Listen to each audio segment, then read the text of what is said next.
Welcome. Everybody's here, I see. So, I guess let's just get started. Yeah, I guess the chat now works, so I think we're good. Let's hope it doesn't do anything anymore. I did something different now. I removed all the chat boxes that I had because I had a couple of different ones because I had a couple of different screens, right? And I removed them all, and I just added one chat box into a scene. And then I just kept reusing that same chat box, and I've just resized it or cropped it instead of making new ones. So now there's only one chat box. Maybe it was being thrown off because there were just a whole bunch of them. I don't know. So far, so good. So let's see if it keeps working. I want to get started today with doing just some sound design and making some stuff, and then seeing where that leads us, I guess. And we'll see, maybe we'll end up making a start to a tune, or maybe even more, we'll see. But I just want to start doing some sound design. I've been making a lot of patches, making a lot of sounds. We can always make some drums for the upcoming drums pack I'm working on. So, yeah, I guess we'll just start with something like that. If anybody has a request, that's also fine. If for something to start with, for instance. Yo, Angelite, and everybody else. One moment.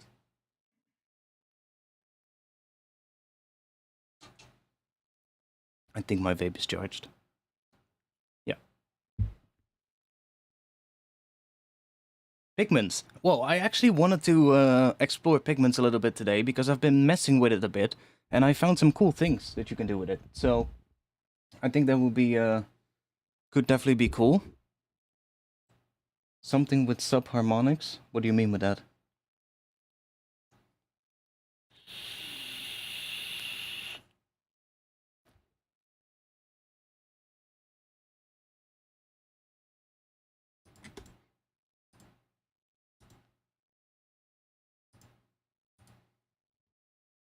Anyways, I'll just switch to this view for now. I might turn the webcam off after a little while because sometimes I get annoyed having myself in view the entire time, and it takes my attention away. But for now, I'll have this view because we're just gonna make some sounds. Yeah, I've been playing with pigments a bunch lately. Just messing with it, and also just going through a lot of the wavetables and like seeing what cool stuff is in there, because honestly, I've never really gone through much of the wavetables. I just basically just picked one of the really basic ones, and that was it. But I found some cool ones that do some pretty cool things. One thing that I really like about pigments, by the way, is the comb filter in it. I never really used that comb filter a lot, but it's actually pretty interesting.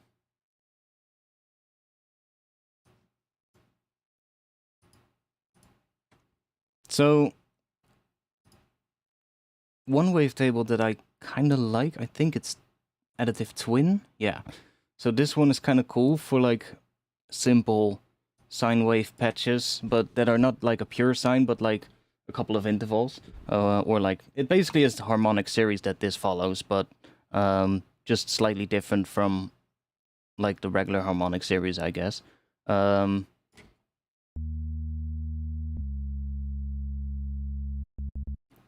What key are we gonna do? C sharp?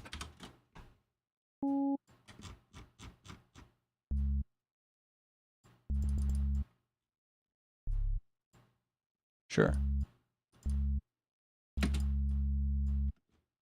Let's start with C sharp. Why not?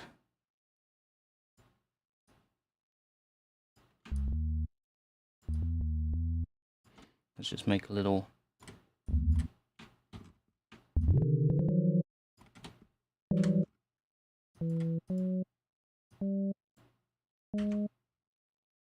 That? Yeah, okay.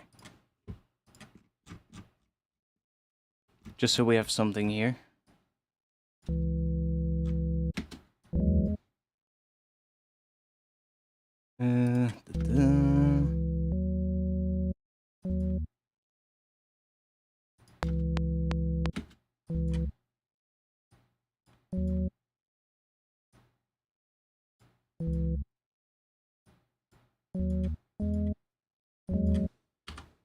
But it doesn't really matter. I just want to show the...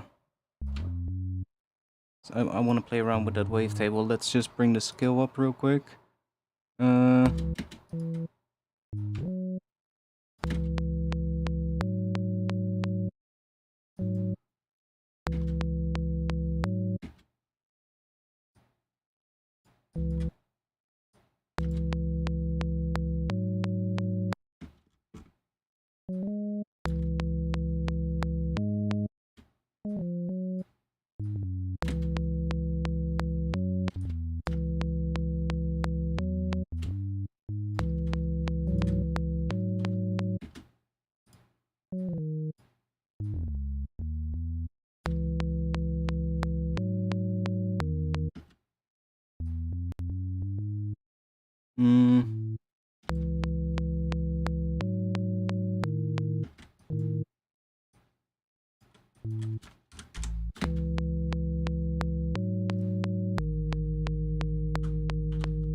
Sure.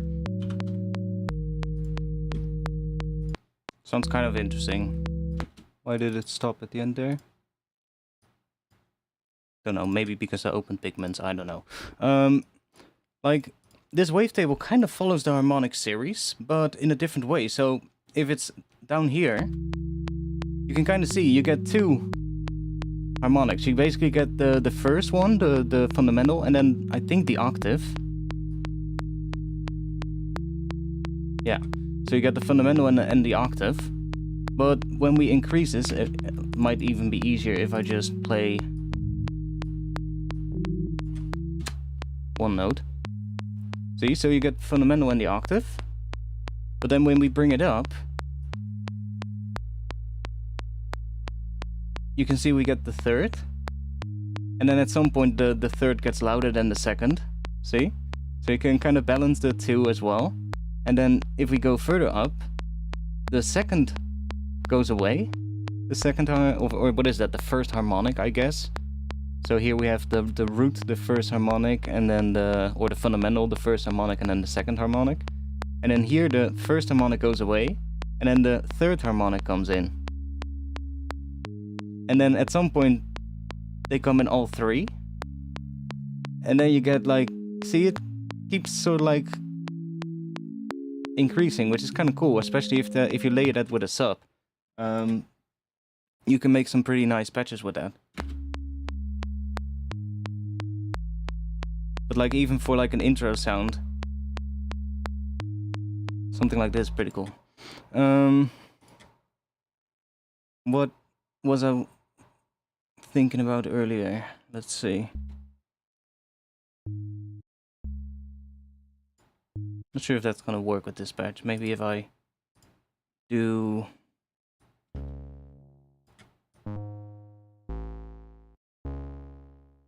Don't think so. Oh wait, maybe if I add this one as well.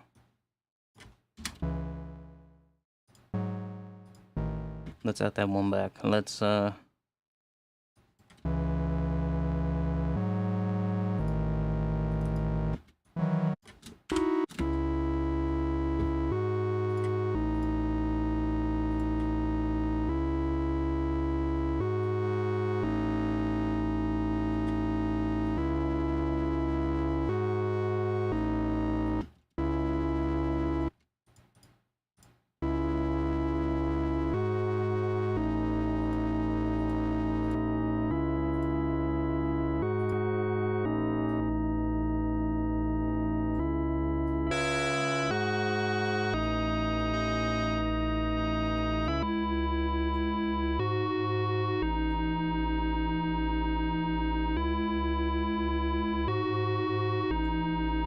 that's actually pretty cool.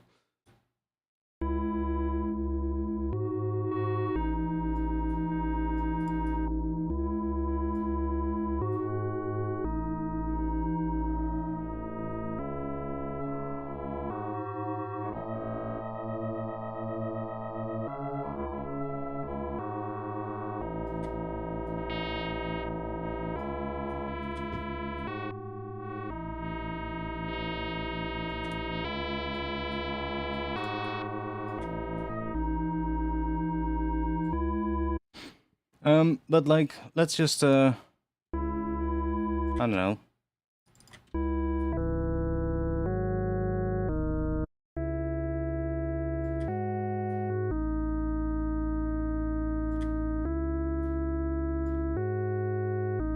I wanna put something on top of it real quick, like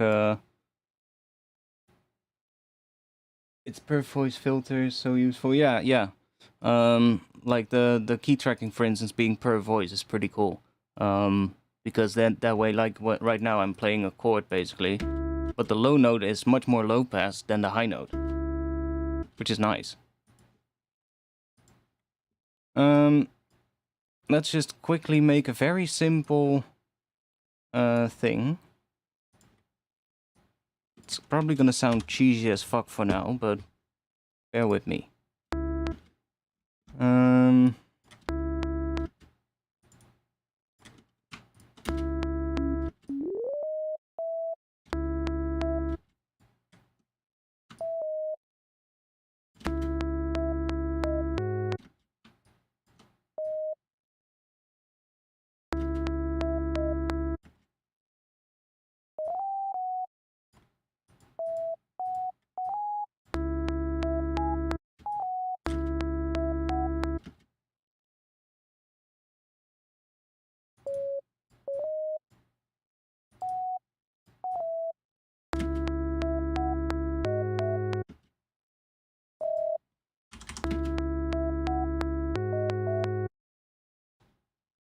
Maybe.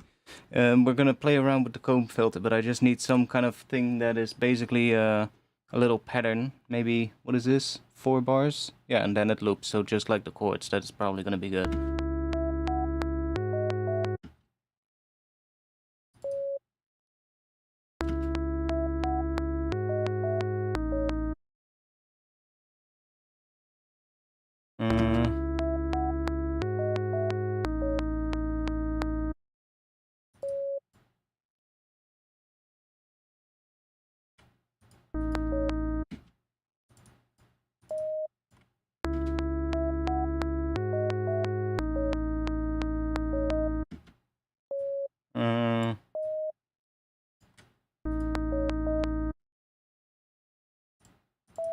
Sure, maybe that'll work for now. And then maybe I can put some low things on it as well, so that are following these bass notes. So that is C sharp, G sharp, and then A. And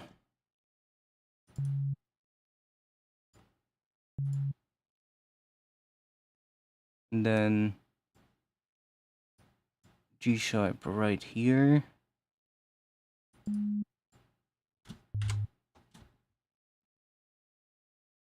And then A right there.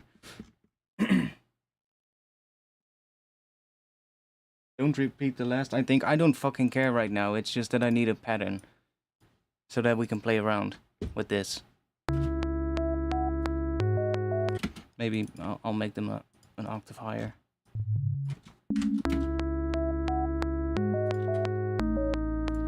Just so that we have something. Now, there's a couple of cool wavetables in here that I really like. I really like this polygon harmonic one, especially when combining it with FM. You get some pretty cool things. Like that's just, it sounds kind of like a weird chord. Maybe it's even too high, like... Right? But if you combine that one with FM...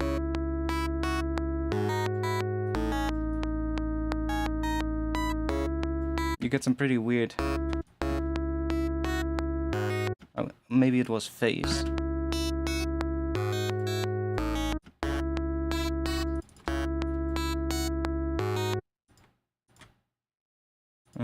Relative.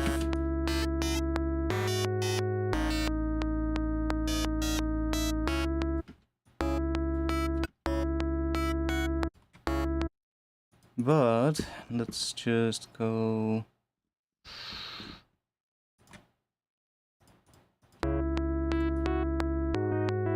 like I want to make a...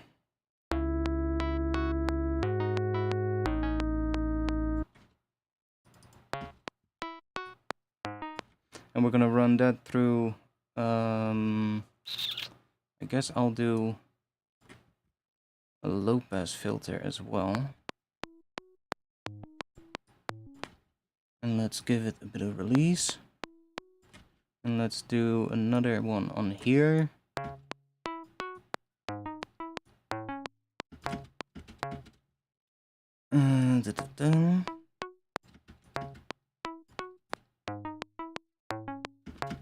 I'll just make that one quite long.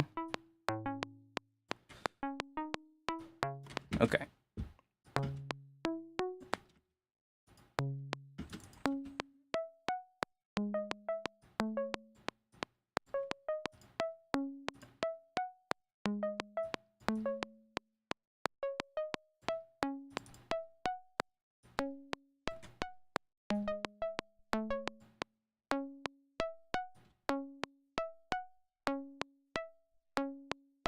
Oh yeah, I need to add my comb filter, because then we're gonna hear what I want. Comb. Like, this comb filter is pretty cool when you key track it. Like, at the default value, it's already in tune. So, like, we got that. But if we then use this alt pass, you get some weird things. And let's maybe go an octave up even.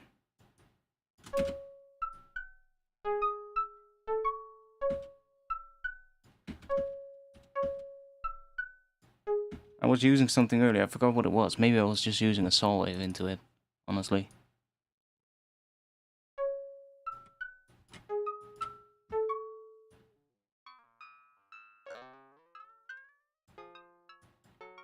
Let's go in the effects and let's just first smash this. Let's do that and let's give it that. And let me bring this one.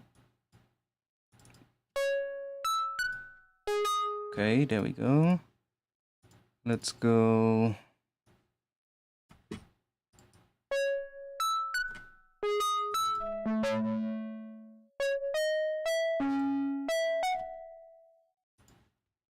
Okay, let's think.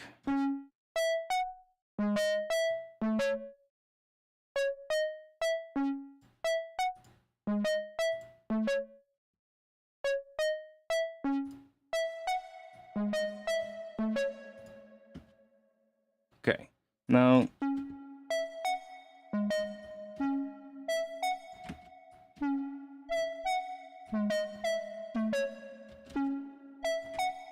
the one thing,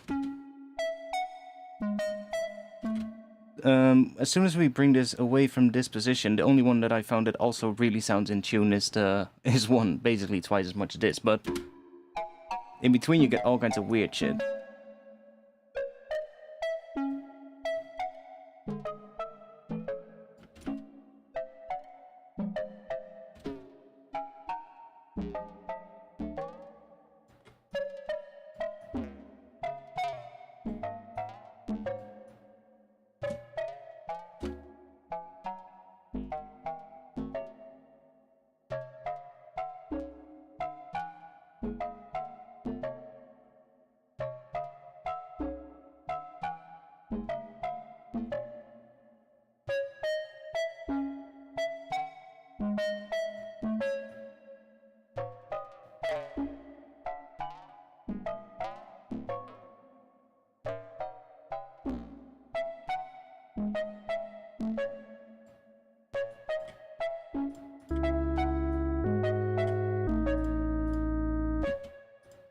What is the top note doing there? D sharp.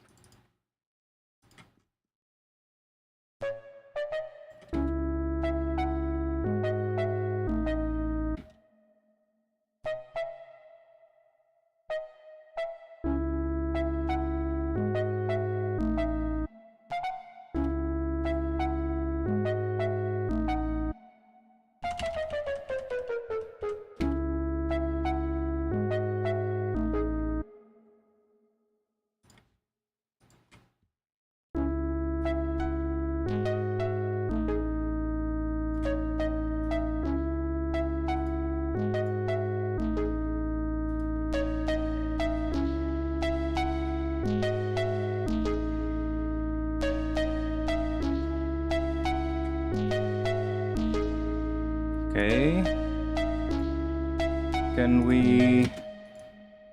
we move that to here? And then move the reverb to here. And then put another filter here. Let's see. We don't have all the filters like we have in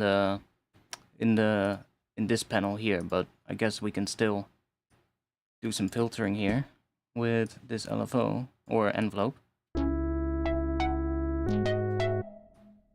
That is... Oh, I need to put it here.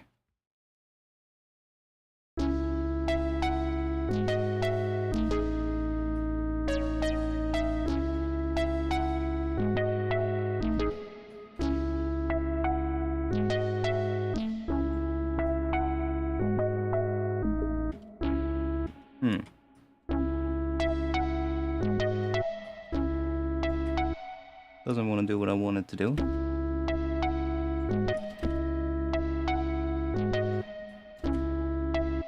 Okay, maybe not that. Let's go back to here.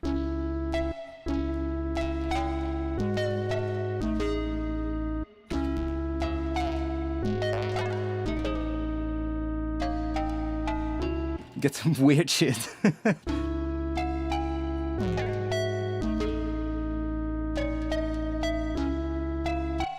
What if we modulate that?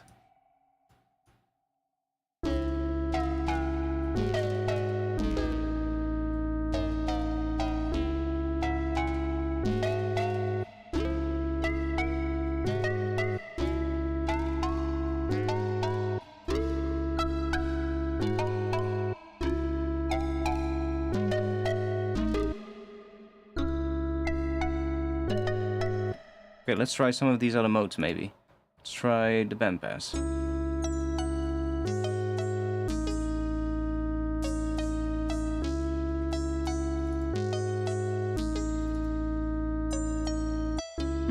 Don't really like that. High pass. Okay, low pass is the one that I like most. The other ones, the feedback ones, don't have the all pass filter for some reason. Not sure why. They also sound pretty cool.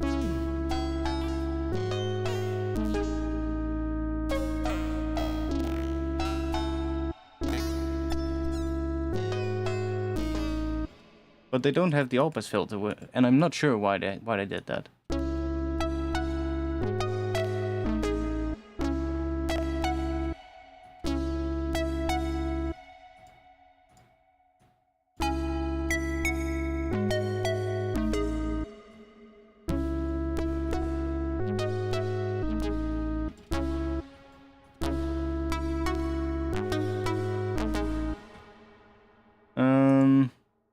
I like the low pass one the most, actually.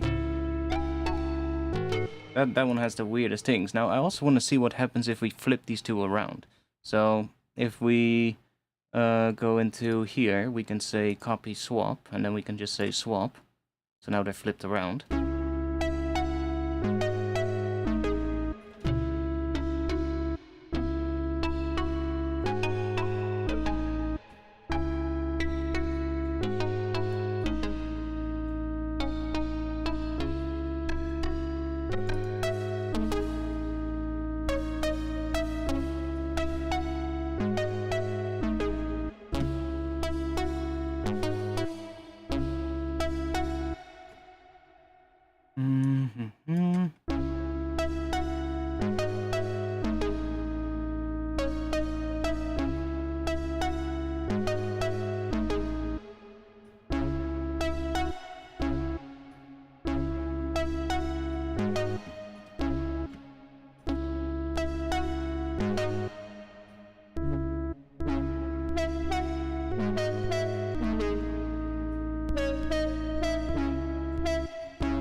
Now let's go in here. Let's just do this.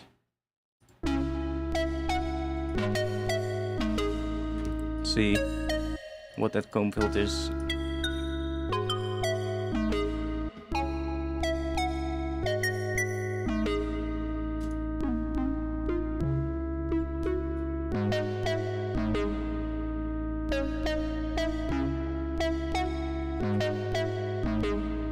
There's no FM on it now. It's just that comb filter that's doing...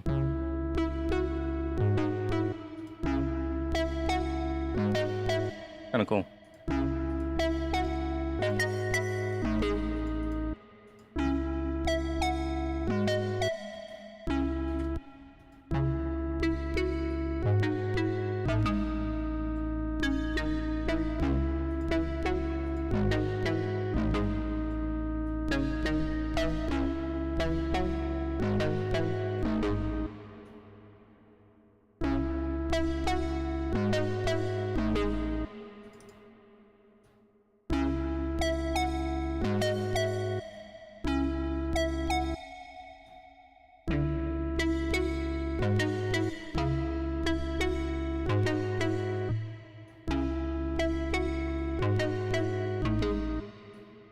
No.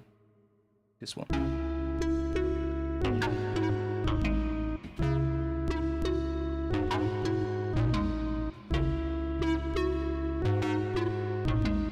Yeah, you get some really weird shit.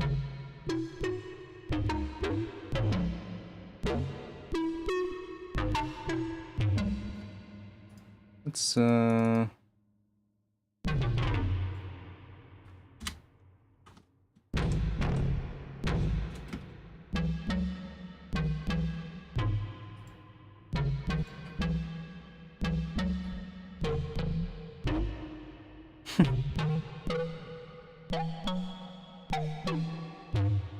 Okay, so now we have low notes. Let's see what happens now if we use the bandpass. I'm not too sure if I like that bandpass one, and the high pass one is even more unusable. That doesn't even do much. So, this one just does a lot.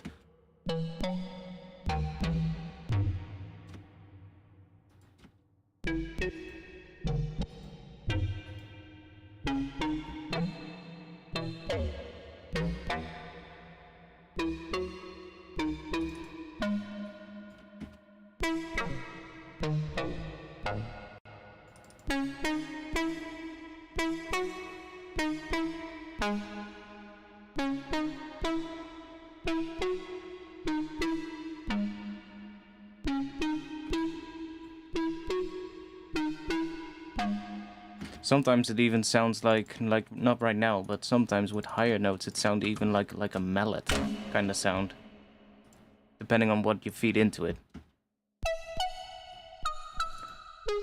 Let's see.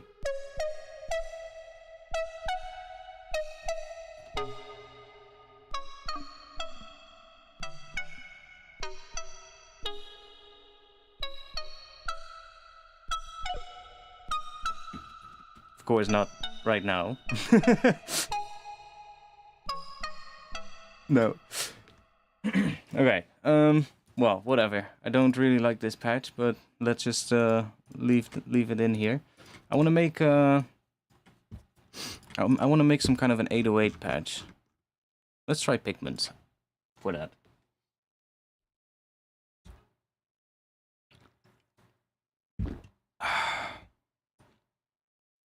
We can make it to this, I guess.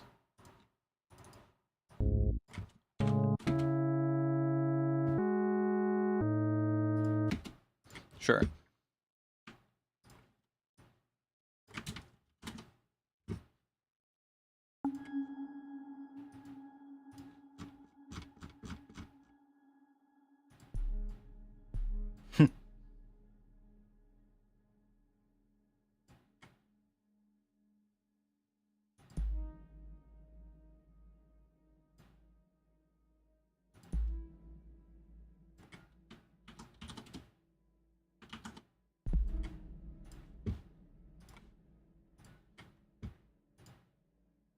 Probably need different MIDI, but for now this will work.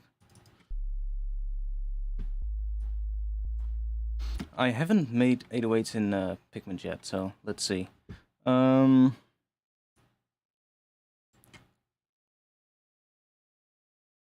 Let's just leave this like that, and use How long can we make these? Oh, plenty long.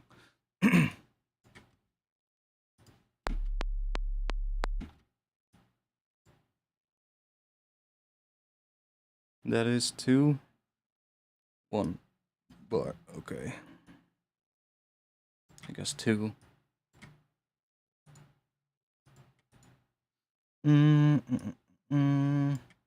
If I just put that on the volume here and set this to envelope, then that's just gonna play. I'll leave this all the way up. So now it should just give us that.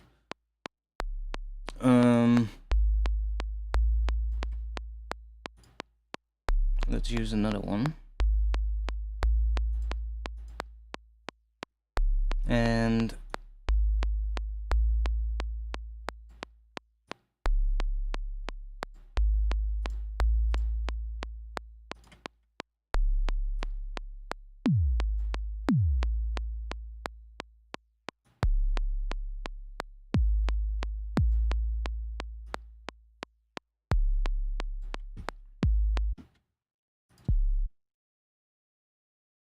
let's distort this.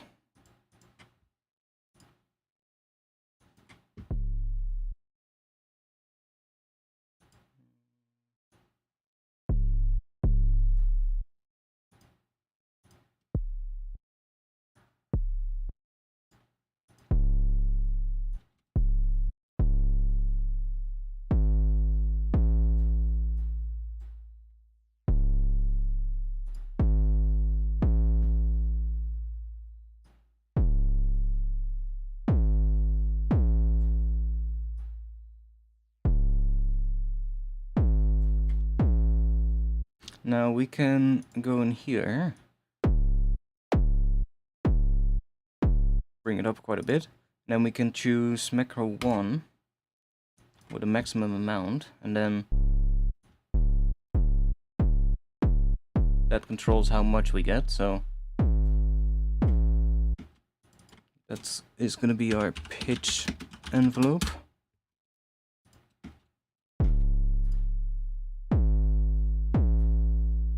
And then I think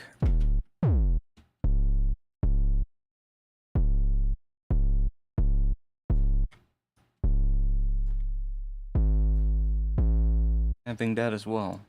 So doing that on here.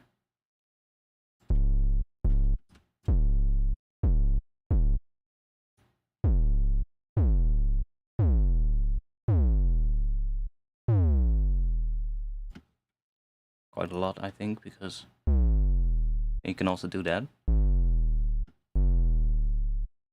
Like the really subtle ones with a more longer decay.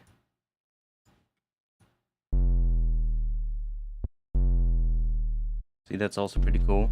So if you then have a higher pitch envelope, then you just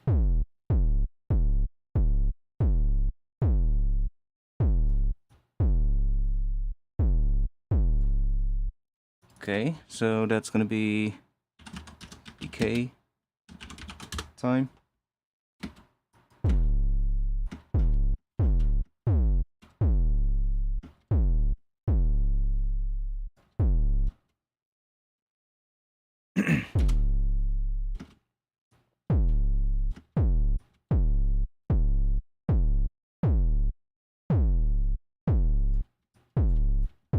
Now we can try doing something like a second layer that you can bring in with like some extra harmonics. Maybe probably one of the wavetables. I don't know if there's like a... Well, maybe there is. Well, I can always bring it in because I have one. Oh, I already did. Harmonic series. So we have that.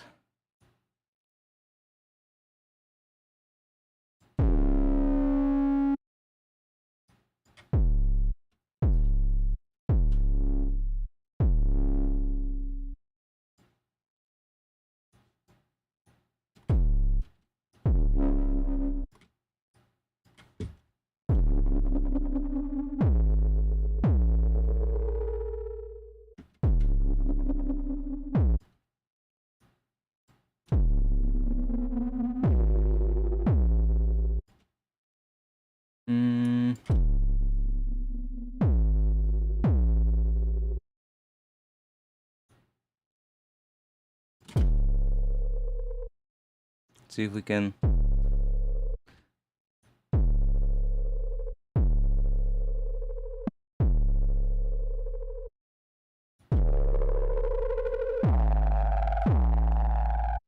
Bring it up a bit.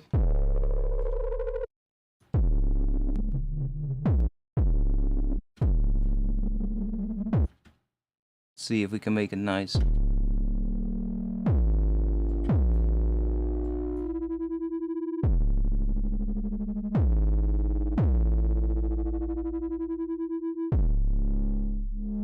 Ooh. Ooh, that's actually kind of cool.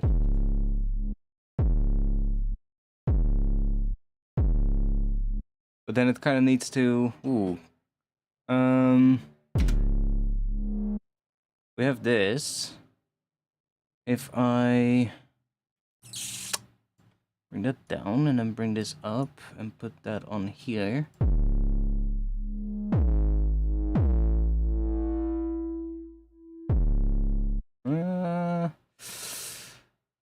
What if I use the third one?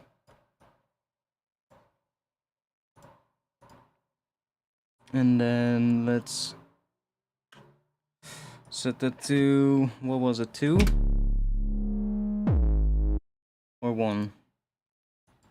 2.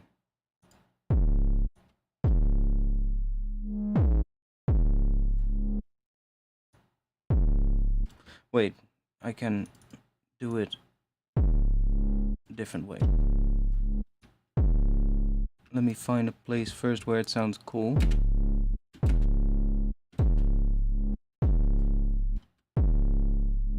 It's like a really slow kind of thing. And then this, if we put that on the volume,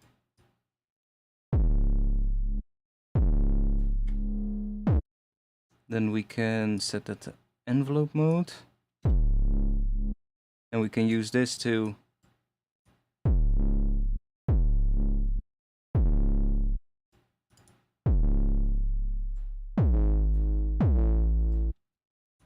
let's see.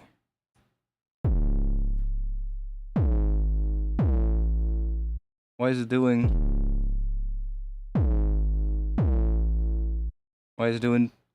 that extra thing?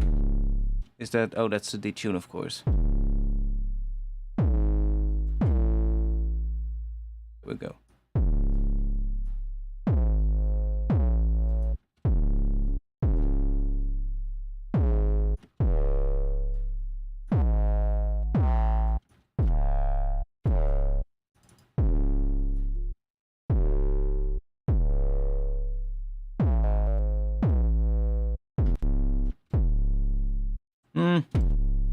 I don't necessarily have much of a favorite synth. There's a couple of ones that I really like. Like Serum is just one of the goats. But Pigments is definitely a really interesting one as well.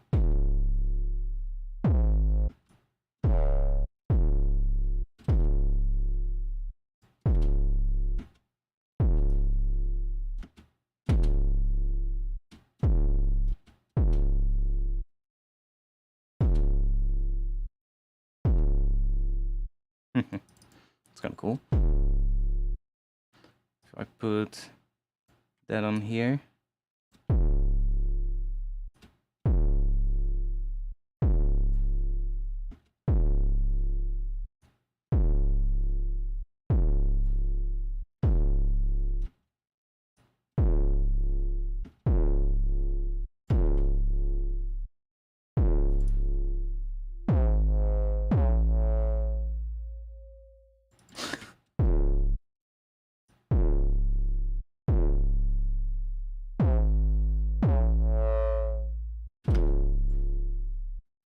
So weird. It's kind of cool.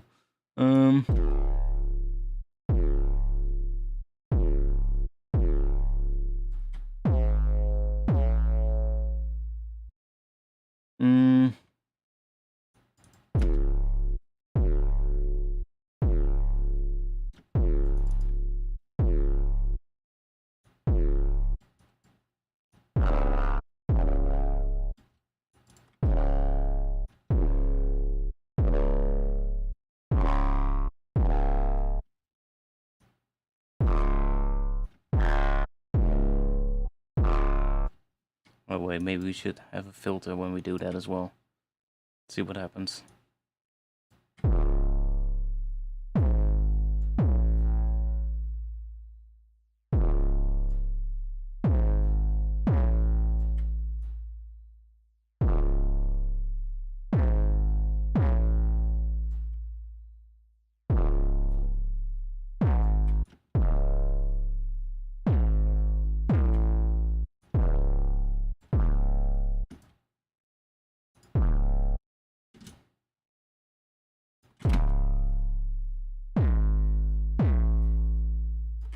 Come on.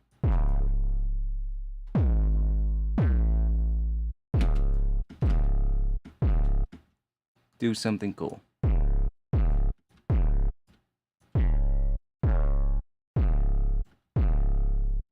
Be louder.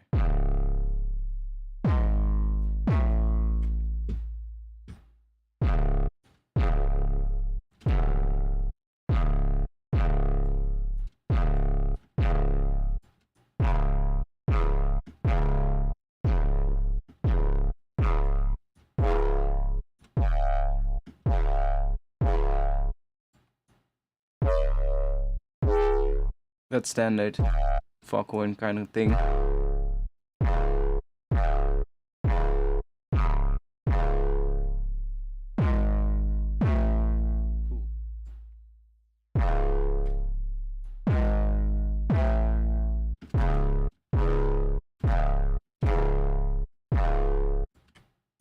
What if we use something else?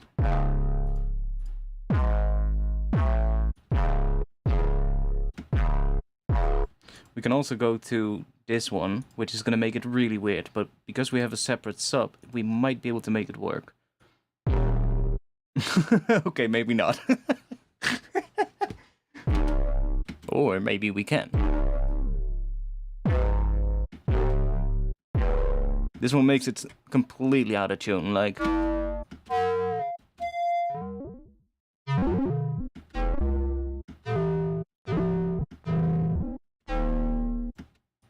It's just... But then with a sub... Oh, and we also don't have the pitch envelope, I just noticed, on the second oscillator. So we need to make sure that we copy this on the second oscillator. So a value of 35. Come on. On this one. 0.35, and then assign that to macro 1.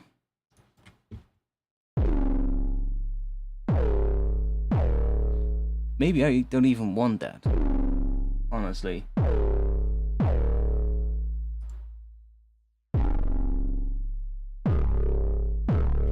See, it doesn't even matter.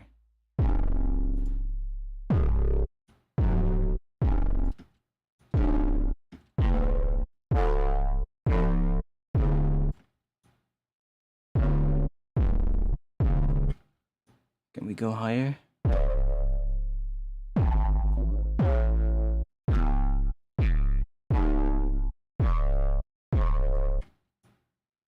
Such weird sounds with exponential FM.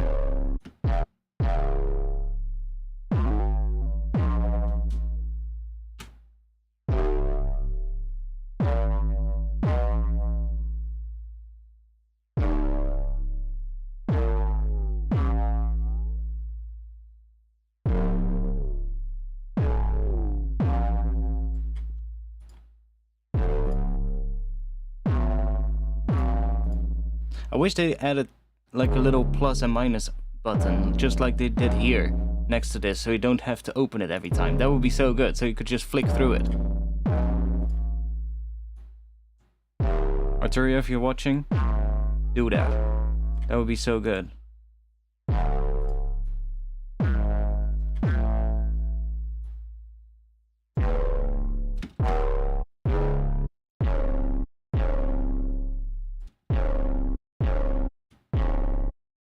You don't, even without the detuning, it's not the detuning that's doing the wobble. It's the difference between this oscillator and this oscillator, I think.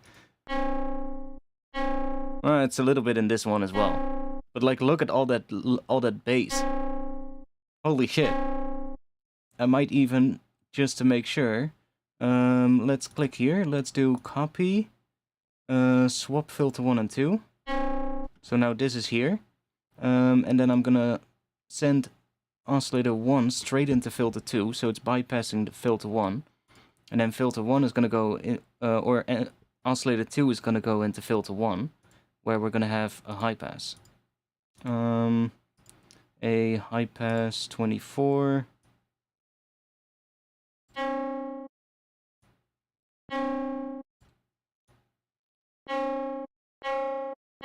Still, we get a ton of low end there. It's probably because of this distortion. Yeah. But that's fine. Because that's created only when that is run through it without the sub. If we put the sub in there, see, it's not there. It's because it's responding to the sub.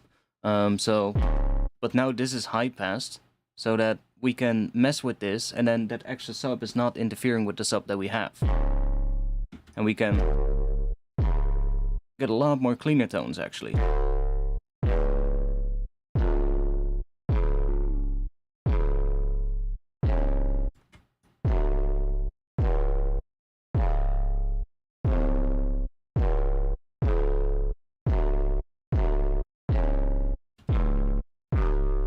Huh, interesting. The pitch isn't even changing that much when I bring this up, even though it should be changing because we're basically getting more sine waves. But it's not really sounding like it's changing. Oh, look at that waveform. Ooh, that's interesting. It almost looks like a kick drum that is looped, but a kick drum with a really long transient.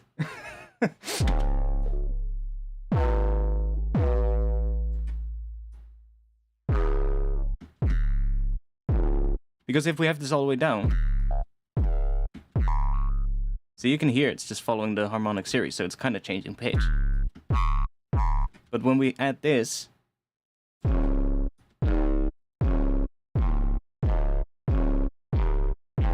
pitch is kind of the same every setting, and I think that's now determined by this. Maybe also not? Oh yeah. Kind of. Maybe also by this. No, it's more like it's changing the tone than the pitch, which is kind of cool. How would we get it higher pitch now, though?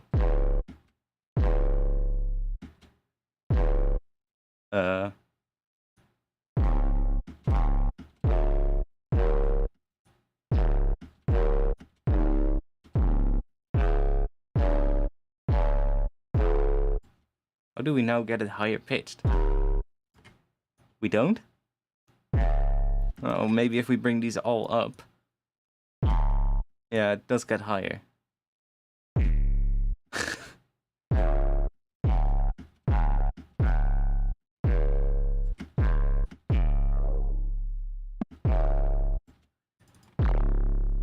Whoa.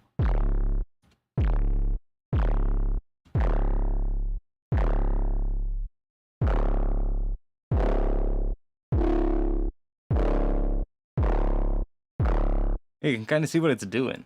If like these sound waves are all the same distance from each other, and then when we bring this up, it kind of shifts them to the left, and we get more of like a pitch down kick drum kinda.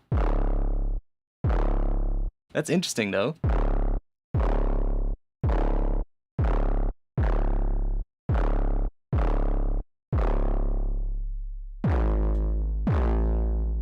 Come on. Well, they did add something. Let me save before I do that. They did create a light skin. I'm just not a big fan of it.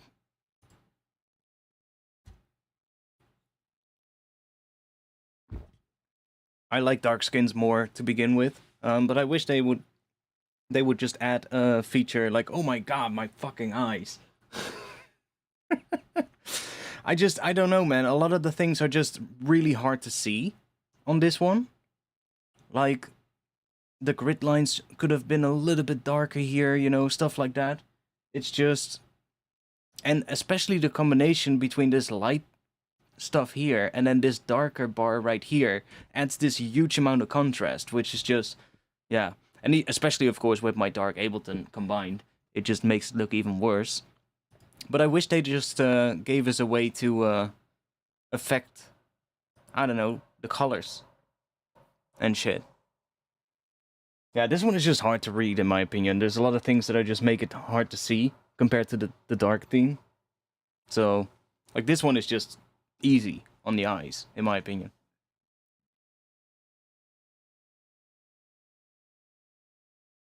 But, like, if they did something like what they did with Faceplant, like, I'm so fucking happy now with how my Faceplant looks in my Ableton. It's just... it's amazing. Look. It just looks as if it's almost a native synth for my Ableton. Which is nice. If I add things, we get like the same kind of color as I have here. It's so good.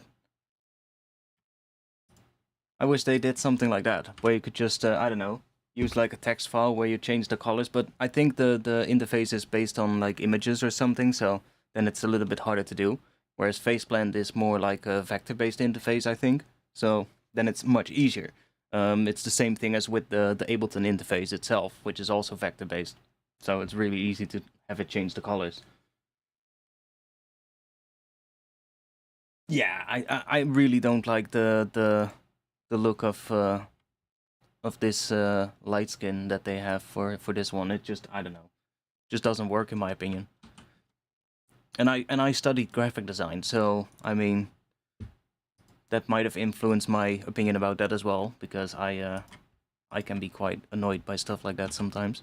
But at least the dark option is good. So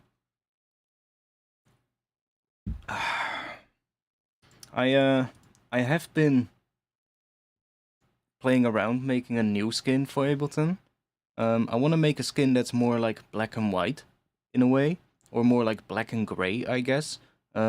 Just not have like a purple tone or color or any color tone, but more like just a straight up dark gray, black kind of skin. I kind of started with it, but it's gonna be quite a pain to get everything right, I think. It's definitely possible to make it look nice, but haven't done it fully yet. I just did a really quick run through, just making some colors. I think I might want to make it a little bit brighter than what it currently is, but like right now, see, these colors of the notes on the background colors of these clips is just fucked up, you know? And I wished Ableton gave us a way to affect the color scheme of these. That would be so good. Like if they just included these colors in the skin, so that you could just have like your own combination baked into the skin that you've made. That would be so good. Because a lot of times when you change the colors of the skin, a lot of these colors just start looking kind of weird, and just don't really work with the background of your doll. So, I mean, for people that are organized or want to make stuff look a little bit better on the eyes, that's quite, you know, I always default to using a certain set of colors when I'm on the skin that I use. Oh, fuck. That one. Like, I won't have my track, I don't know, yellow, for instance, or, well, yellow is not that bad, but like green or something. Like, it just doesn't look nice with the rest of the skin. And I know many people probably don't care about that, but if they just, yeah, it would be nice to have that in Pigments as well, but it's so much difficult to do there. I'm not sure, but maybe you can build your own skin. I'm not sure, like, how the whole thing is done. Like, Serum is a good example as well. People have made skins for Serum, right? Even though it's not vector-based. I've looked into it, but it's just, you need to edit a lot of images, basically. It's editing a lot of images, and there's a bunch of files that have some colors or something. But it's pretty easy to do. It's just a lot of work, if you want to do it right. For face blend, it's so much easier. Face blend's literally just a couple of colors that you choose. You're like, oh, let's just use this color, and that color, and save the file, and you're done. It's pretty easy to do. Okay. This is weird.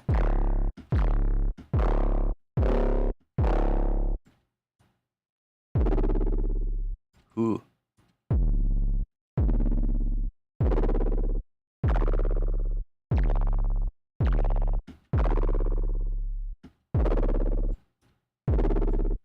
Can we get it lower? Okay.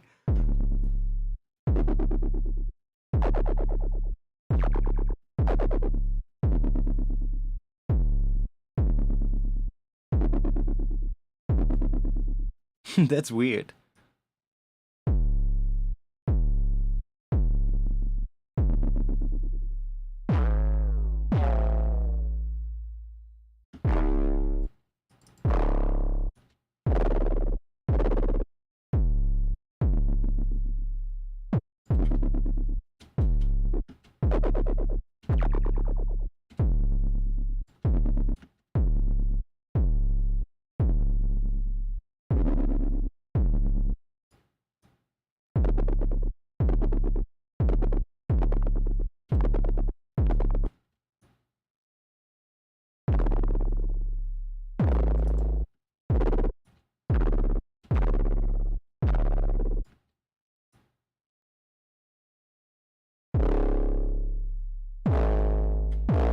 Huh.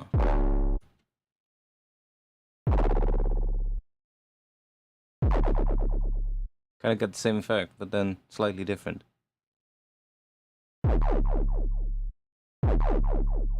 Can get more like laser sound.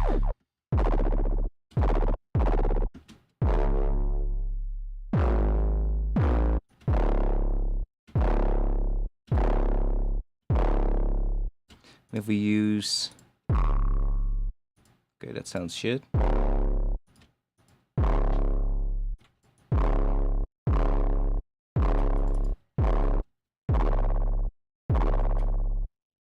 808, but also sampled from a UFO. Yeah, I don't know, but... I'm just messing about, seeing what happens.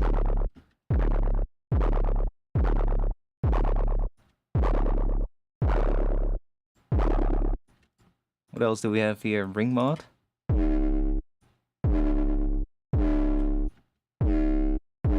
Oh, that's actually pretty handy.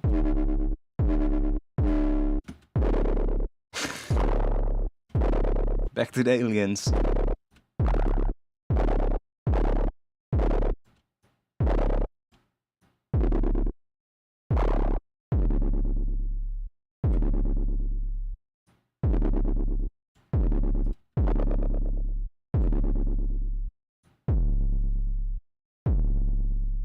That's also pretty cool, having it really subtle, like...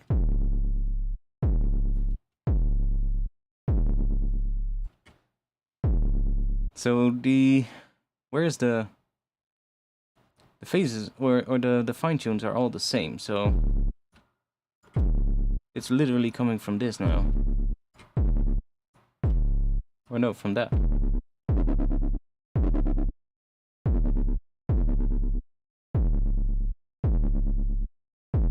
Yeah.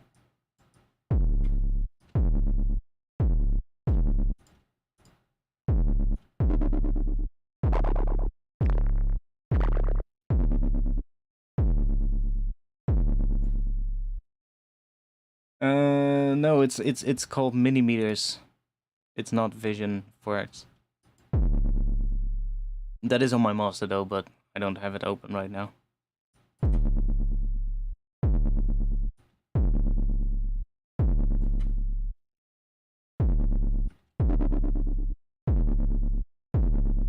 I wish we could control the speed of it.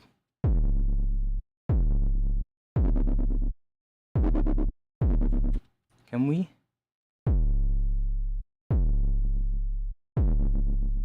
Well, we can, but...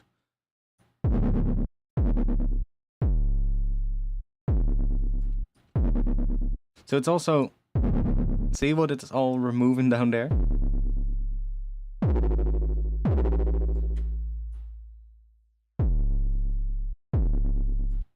We probably want to key track that.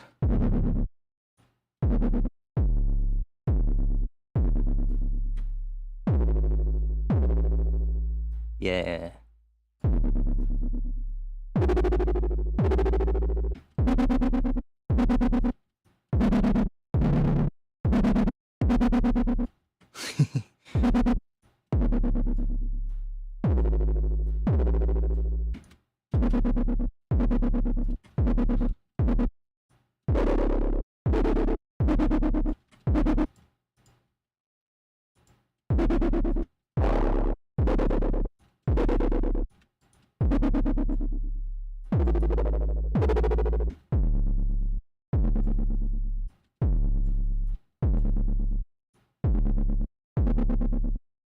Yeah, so there's a lot of stuff in this patch now that can be used to make it cool. I just want to make sure that this one, function 3, that one is connected to a macro, so that you don't have to use the patch with it. You can also just do that. So that is, what is that? Harmonics. Yeah, Vision 4X is pretty handy as well. I bought it as well. It's pretty helpful. Quite like it.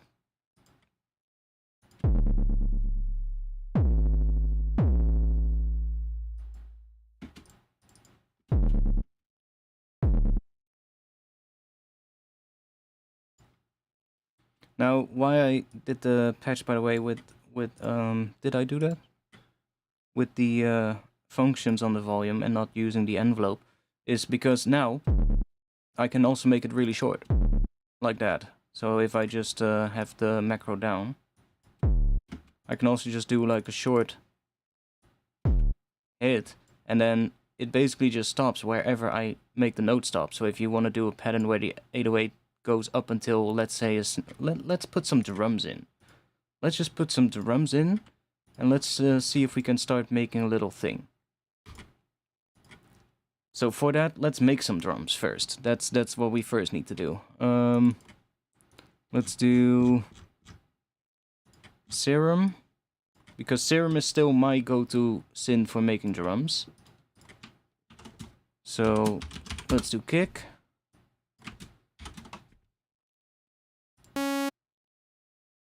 And for kicks, or for drums, by the way, I always just use the note C3, so that I then pitch it inside of the synth itself. So, let's do that. Just, oh, fuck. Let's loop that. Do that. And then in the synth, I pitch it to whatever note it should be. So that, because my sidechains are up here, and I can hook those up to whatever track my kick is and whatever track my snare is.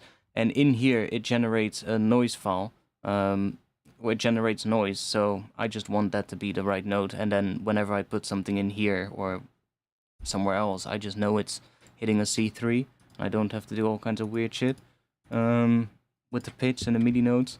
So I just offset it inside the synth. So let's just bring this up one semitone. And then let's go to here, make that like that, do that, that, not on the panning, on the volume, BPM, let's see how long, let's go down, by the way, let's go nice and low for the cake.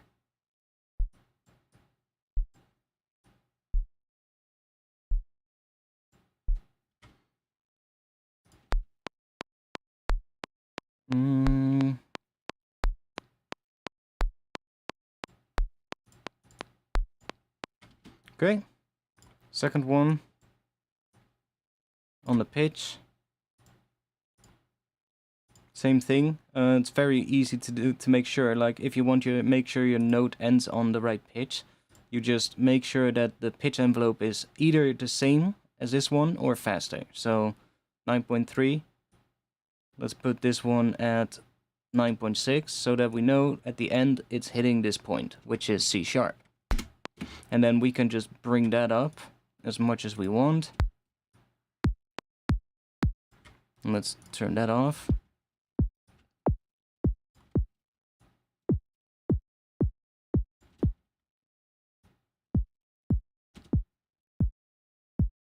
Start with that.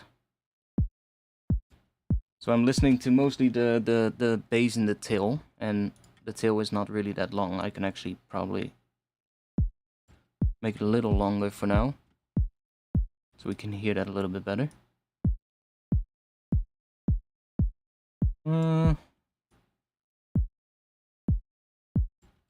Yeah, that sounds about right. And then I'm gonna stack envelopes. So basically I'm just gonna create another one and make that one a lot faster. And then we're gonna put that on the pitch as well. Then we can just stack those on top of each other to get the punch and the transient that we want. See, I can even go all the way up. That's too much though, so...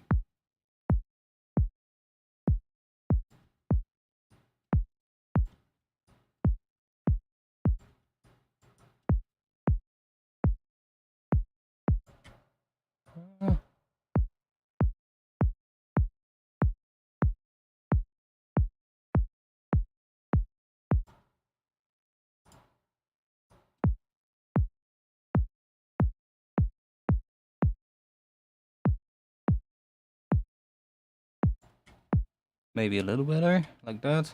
Then to give it a bit more of a click, I can also bring this down.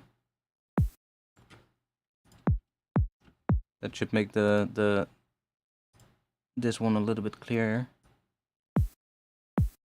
But to give it some more, we can add some, one of these, doesn't really matter which one. Another one of these. Make it nice and short.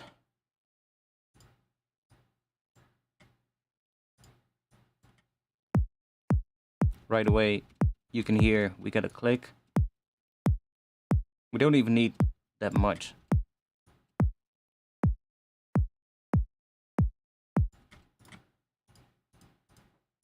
Do some soft clipping maybe.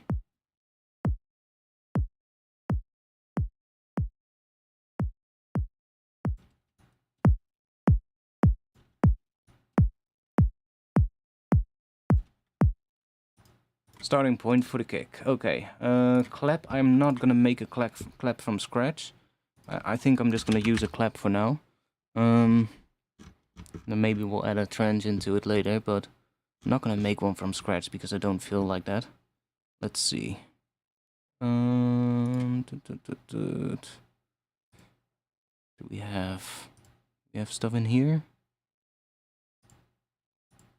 Drums.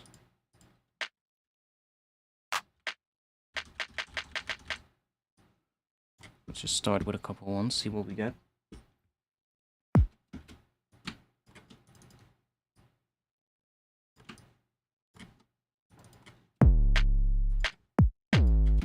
Okay, let's turn that off.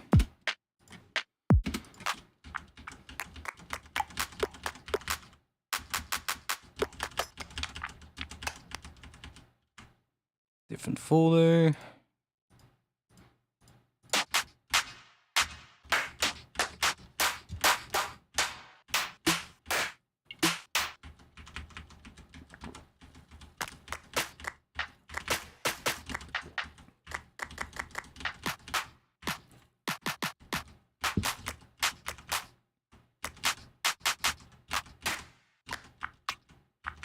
Might have to layer a couple of ones.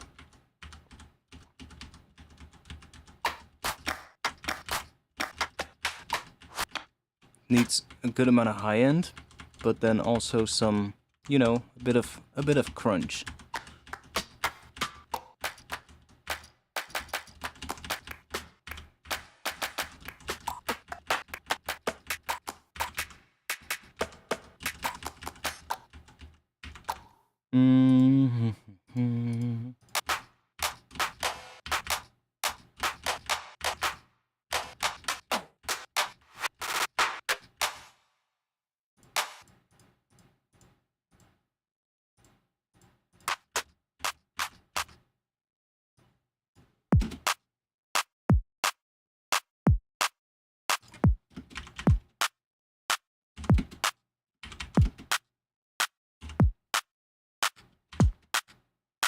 just starting making some drums.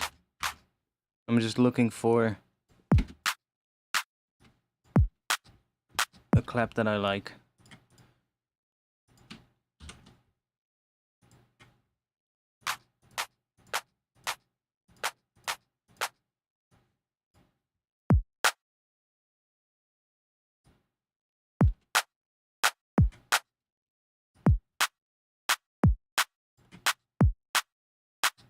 Okay, that's kind of better.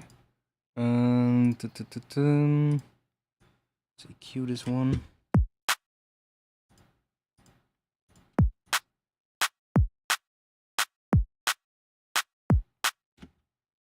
So what is that? It's adding a very tiny bit, but it's kind of adding what I wanted to add, so...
Okay. Let's make it a little quieter.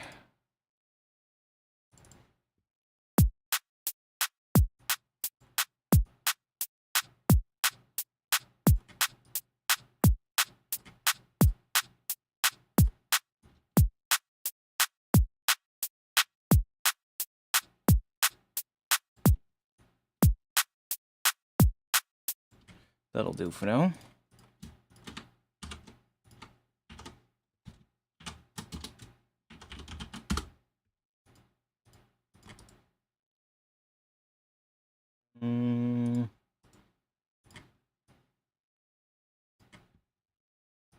Okay.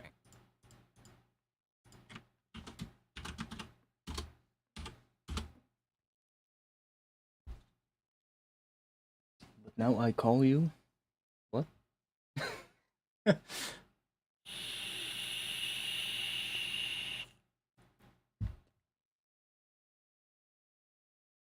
I wanna see if we can make a little start to a tune. Let's move you somewhere down here. I'm feeling quite vibey today, so I think we're gonna need some kind of a chord progression. Now I had this thing, but I want to make that better. But let's see if we can maybe come up with a chord progression that we like.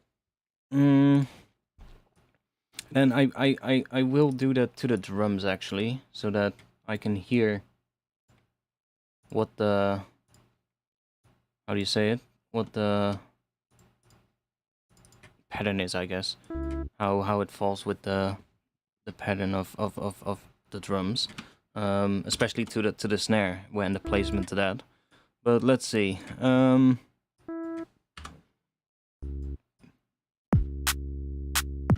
Okay, let's go in here real quick. Let's do that.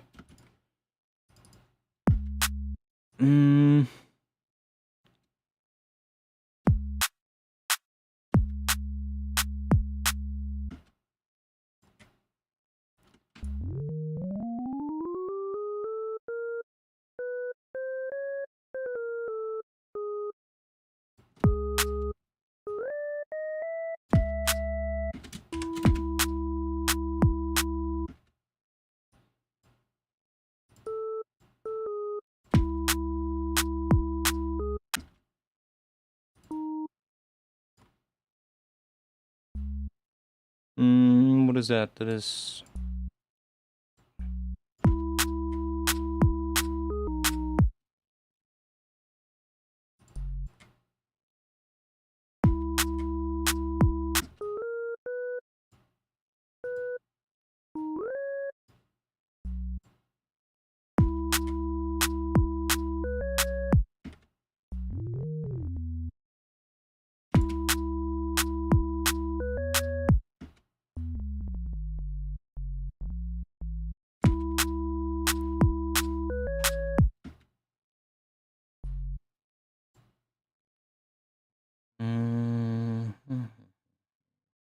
F sharp, what that. Gonna do.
Okay, I like that first part.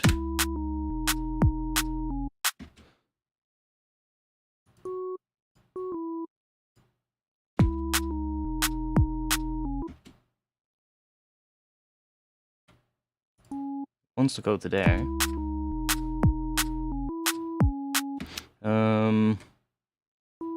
E.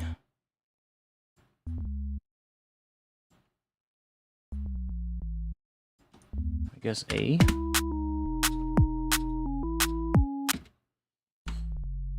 Maybe F sharp.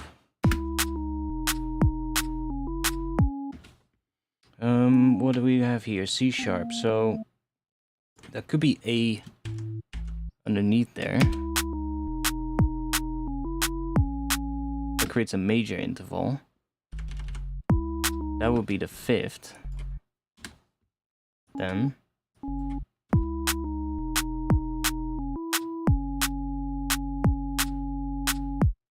kind of like that.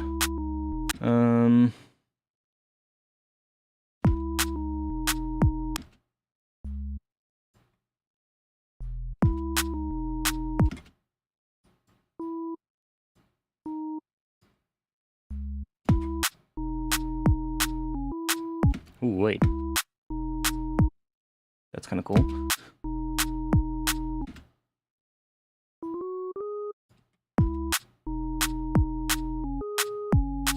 Yeah. That is now G sharp. So if I put that on A or G sharp, let's see.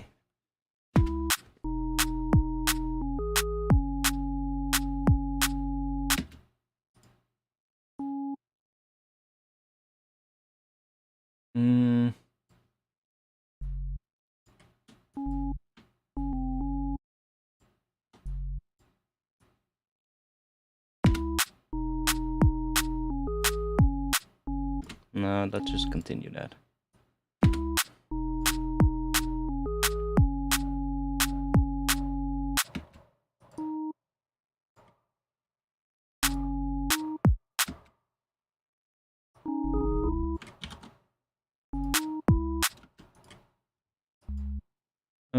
That's C sharp, so I can also, by the way,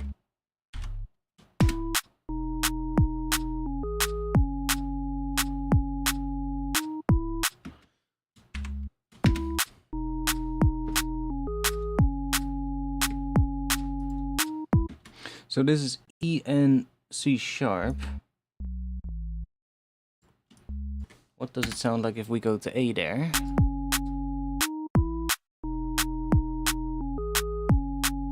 See, that can work. So we can use that as like the turnaround section where we switch to A here on the first beat.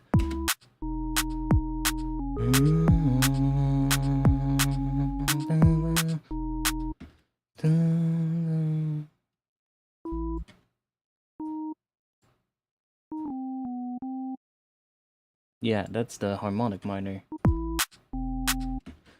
What do we get then? Let's try it out. I want to see.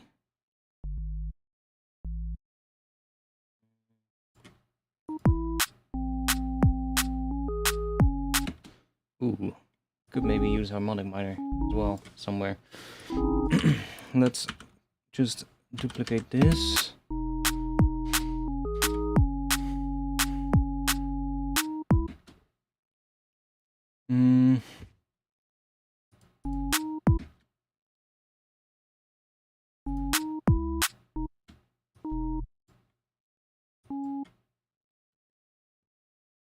Sorry if this is a little boring, but I need to figure out the right notes. Or roughly.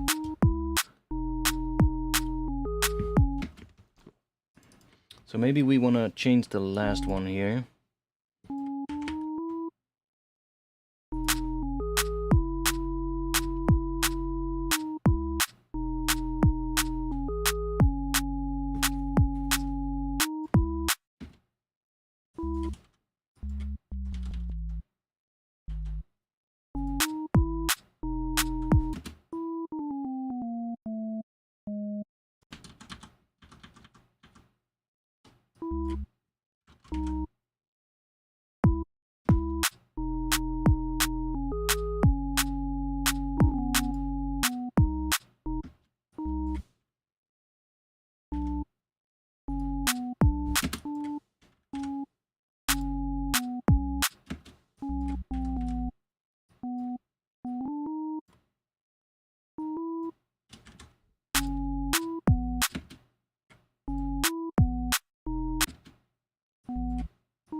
Yeah, that. Let's see.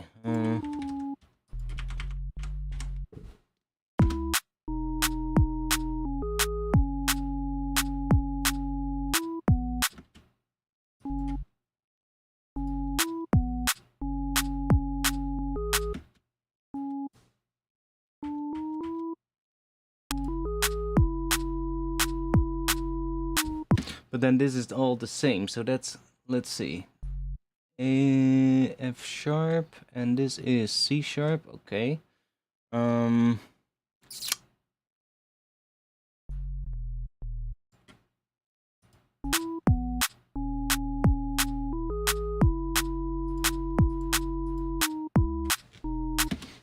Okay, let's add a saw wave to it. Let's see what that sounds like now.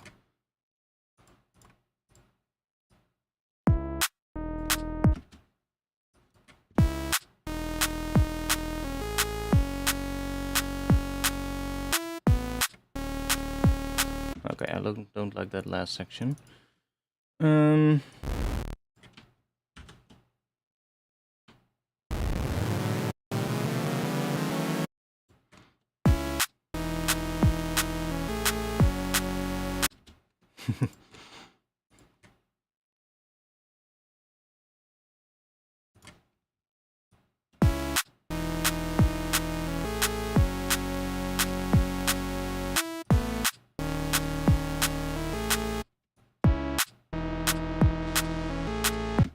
Just want to have a bit of that.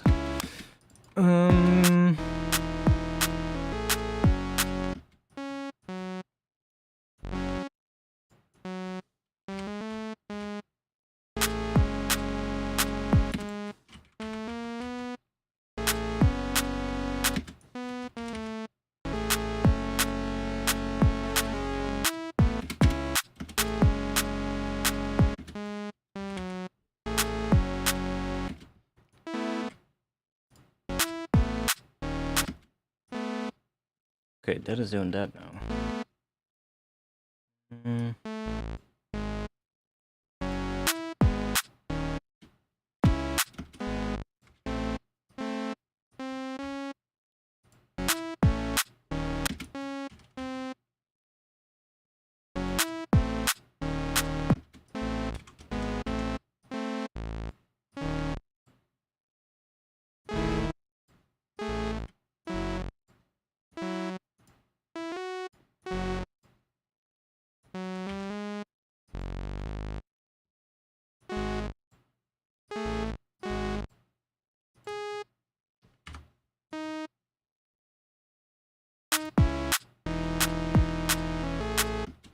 Don't like what this is doing.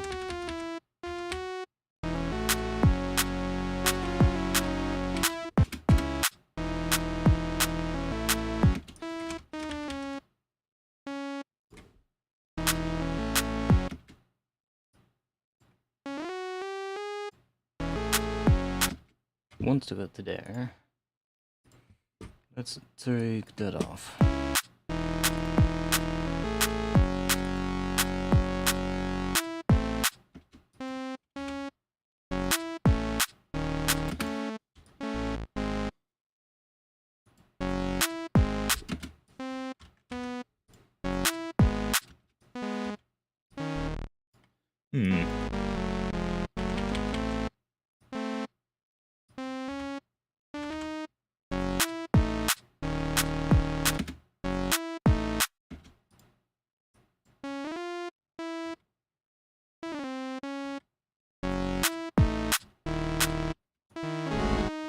Okay, fuck it. We'll just loop this section.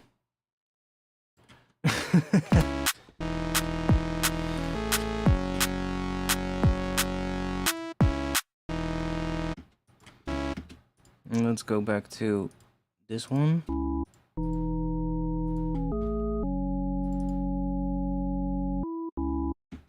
So let's see what we have now. We have C sharp to E to A, which is it's the 6th. Yeah. And then we go to F sharp.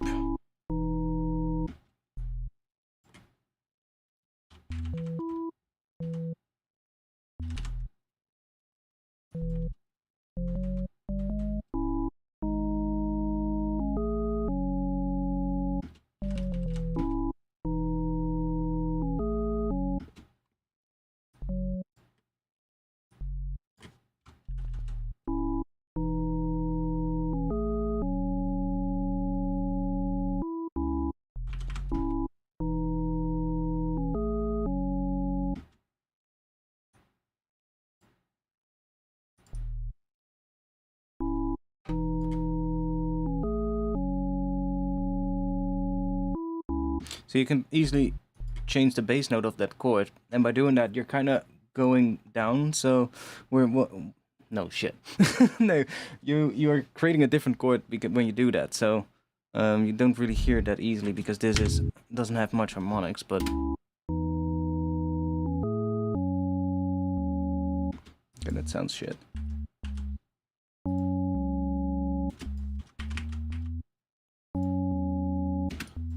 It is that one. Oh, it sounds shit because the harmonics of it are sort of like happening in between each other. If we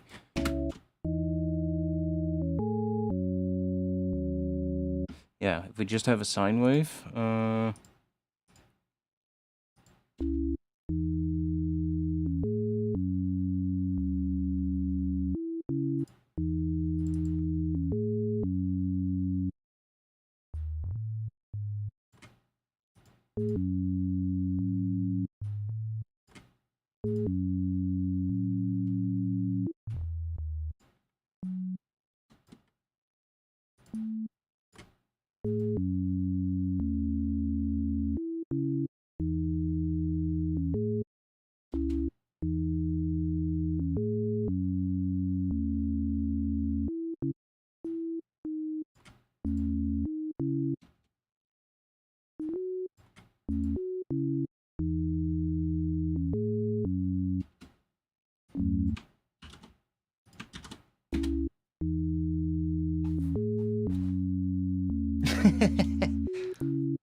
Okay.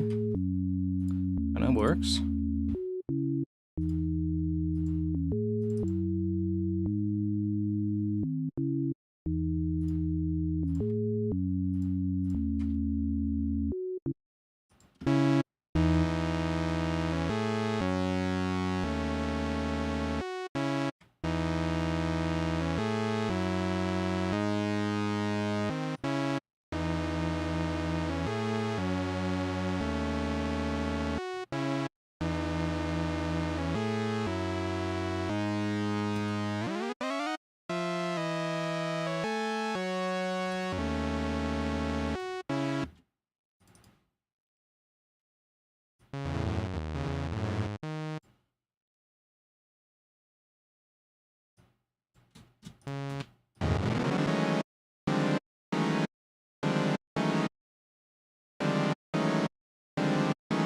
Almost the same. Not exactly, but...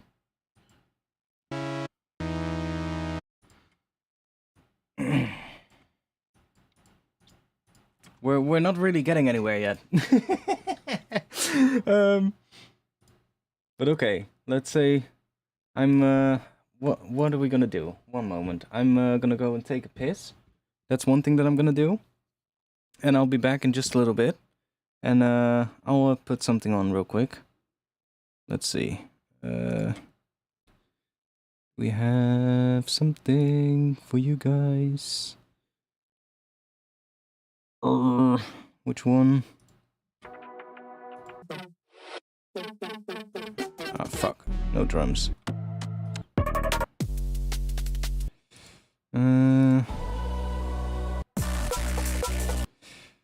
Well, I don't really have one here. Then I'll just grab this thing. Some M.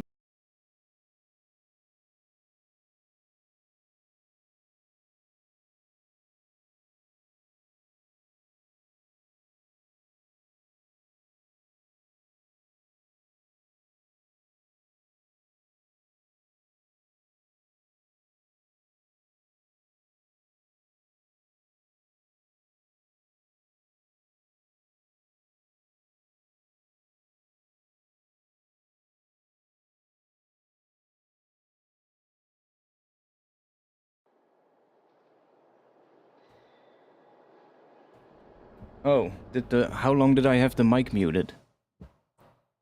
Was the mic muted for a really long time, or did I just mute it by accident?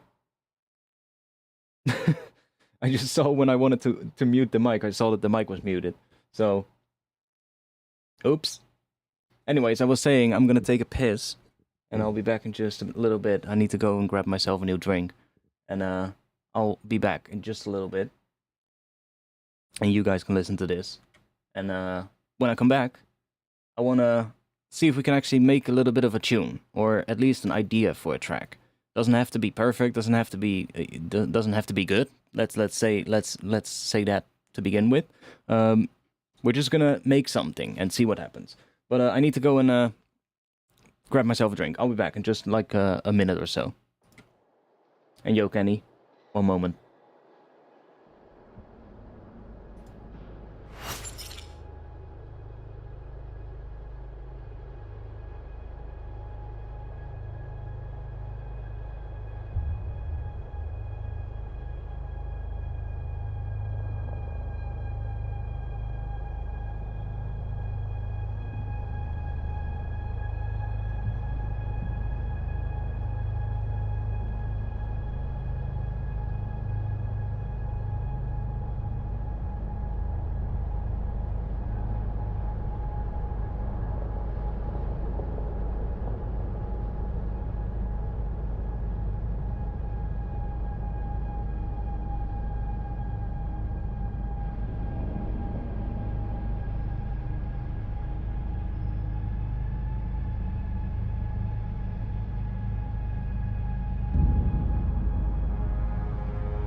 Okay, right in time.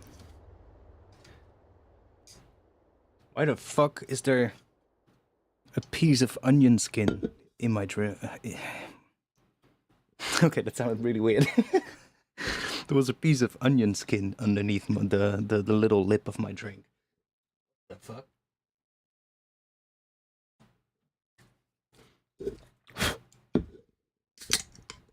Okay. Let's actually go and make something.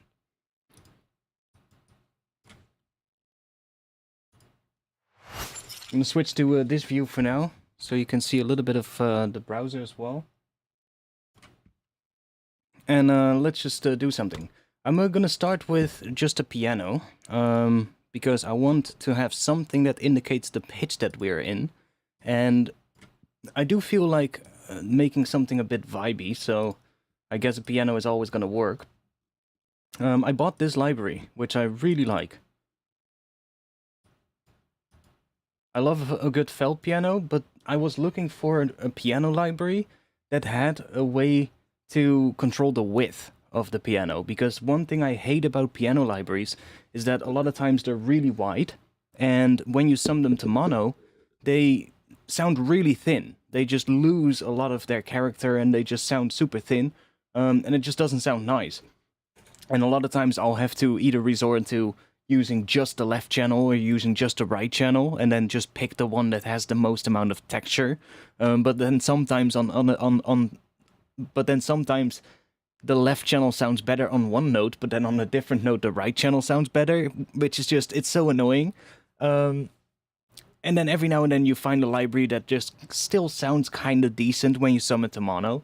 But this one has control over the width, so that's kind of handy. And you can just go in, I think it's here? Or in the effects. Oh yeah, in the effects. So you have the stereo image here, and you can just bring it down, and then you just get a nice mono piano, which is good for electronic music, because you don't really want to have a piano that just sounds super thin as soon as your track is played in a club, right? But this is gonna help, because then we can just, let me just take a little clip like this. C#4.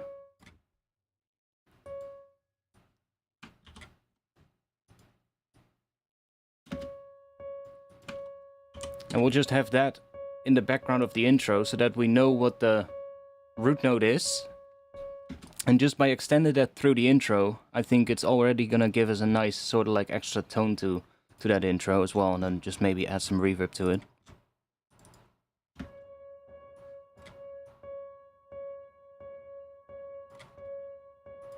Quite a lot, maybe.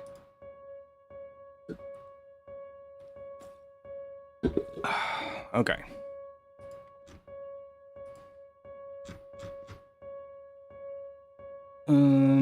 Which one was the patch with the... That's the 808.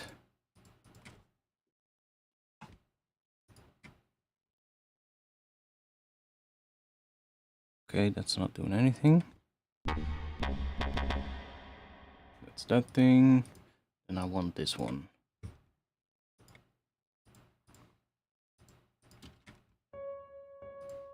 Okay, let's actually make it. There we go.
It's harmonic minor, but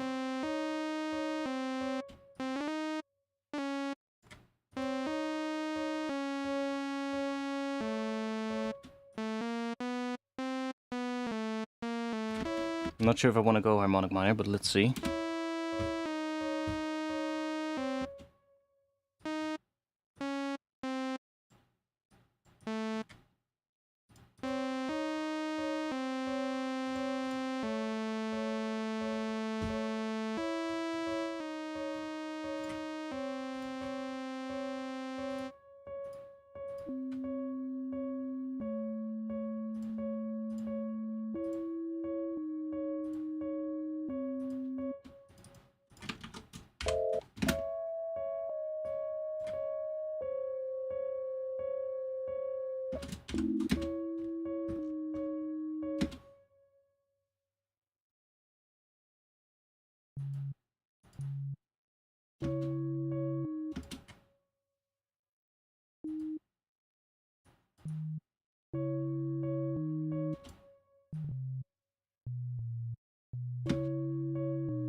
Maybe. Let's go and do this. Let me just grab these, drop them in here.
That could maybe work. Let's move that down to here. Oh, let me do that.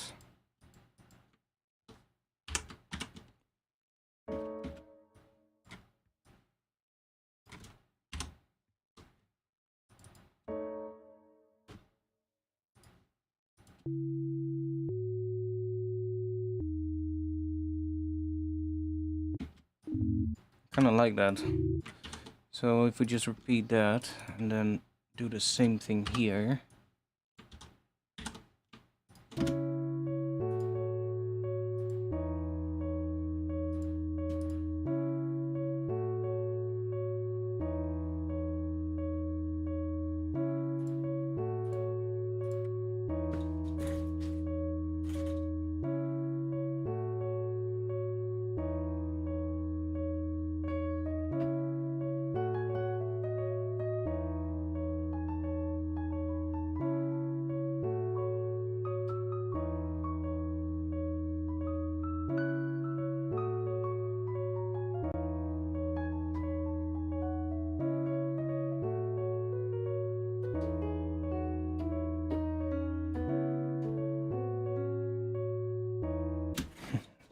Okay, doesn't matter. We're gonna move forward. We're gonna go and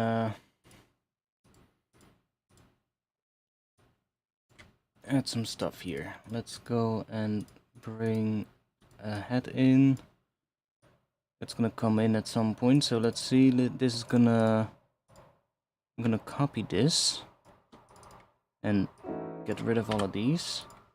So we're just gonna have a little intro. How long is that? That's 8 bars. Sure. That'll just be something here, maybe some atmosphere underneath that, kind of building up a little.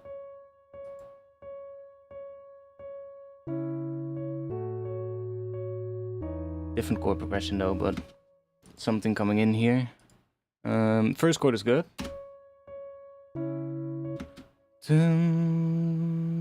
What do I want? Going down, I think.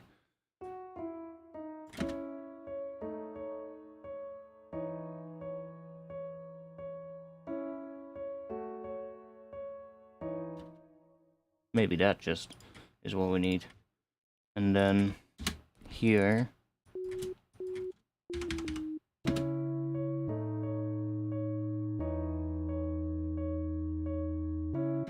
Maybe we can change this one.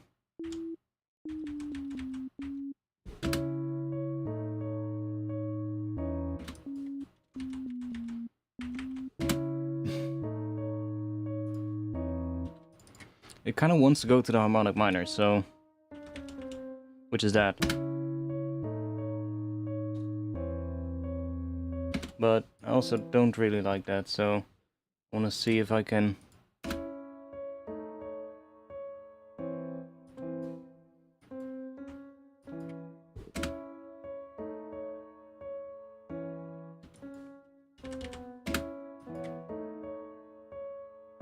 That's a fifth, so...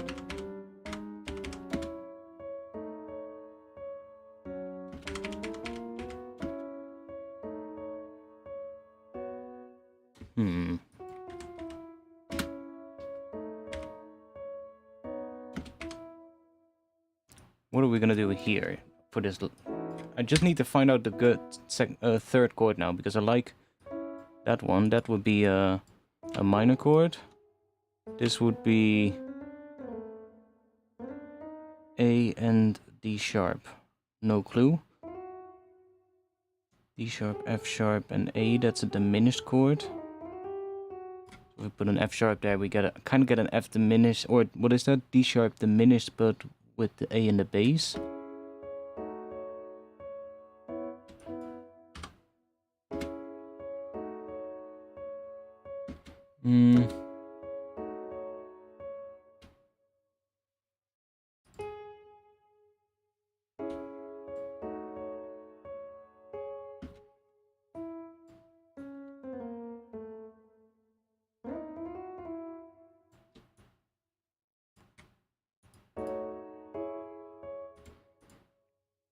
E, B.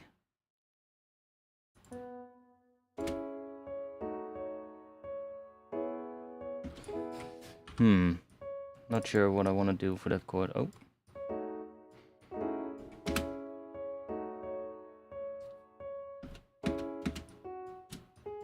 God damn it.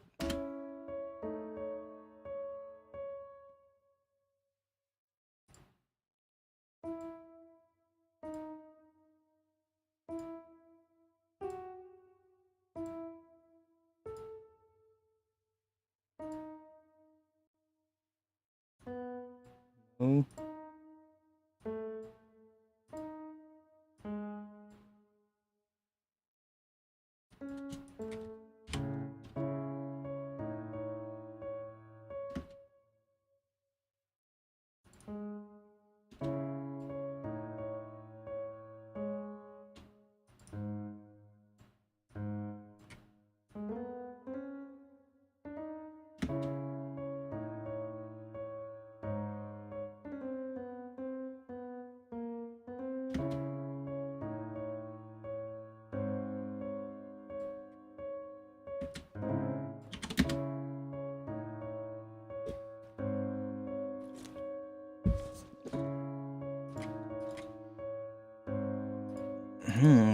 Could work maybe, but...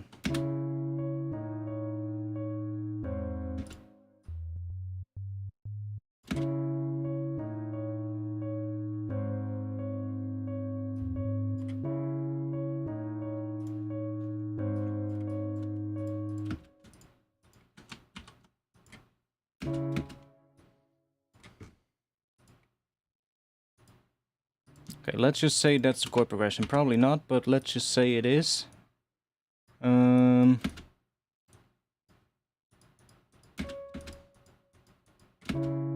How can we figure out a good chord progression? Let's think. For fuck's sake.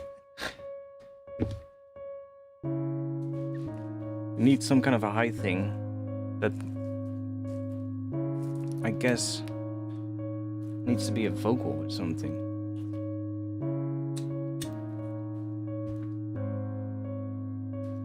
But let's add some drums. Let's build some stuff up here. We can always change this. Okay, let's just unmute that. I want some other drums though.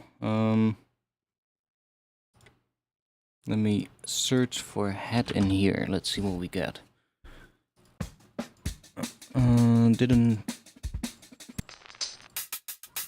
Let's see. Everyone is abusing the noise effect, so I should get the second one as well, but I haven't done so yet. Don't know if the second one is really worth it. Like, the sounds in here are good, but I wish there were more sounds. But now they added the second pack, so I'm like, I don't know if it has the same amount of stuff.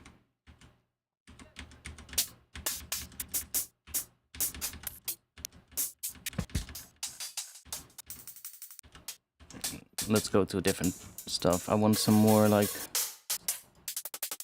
Do we have some live hats? Might have to go into other packs because I haven't sorted through everything yet.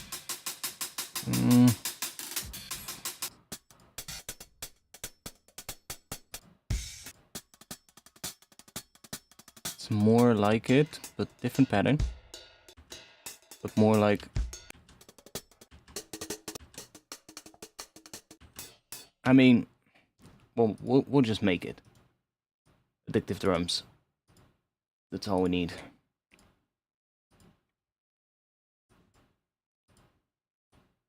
Addictive drums.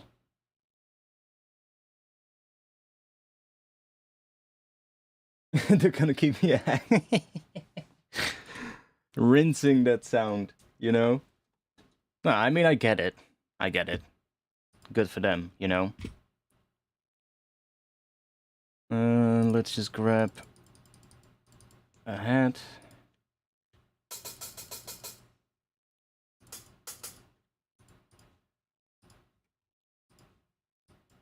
Oh, I replaced the one that I had instead of... Well, fuck it. Doesn't matter. Okay, I'm gonna remove this because I know inside of Addictive Drums we got all of these beats here, and I'm gonna save myself time and making really humanized hat patterns. And instead, I'm just going to use the hats in these grooves here, because there's so many good ones. And you can just go into the transform section here, and we can just solo the hats. And now every pattern in here that we play, let's just do a little bit of stuff here. Let's do 4/4, because we are in 4/4. I don't really care too much about the tempo. But if I go in here, any one of these, I can just play it, even though a lot of them will have different things. Like if I play this one, and sync the tempo. Okay, oh, yeah, of course. If I just quickly do this, and I don't know, give it some toms, and let's just give it some cymbals, some rides. There we go. Like, I can just do that, and now any one of these will only play the hat. So we can just look for something that works, and if I sync play stop as well, then I can just literally just audition them. Not all of them have a hat though.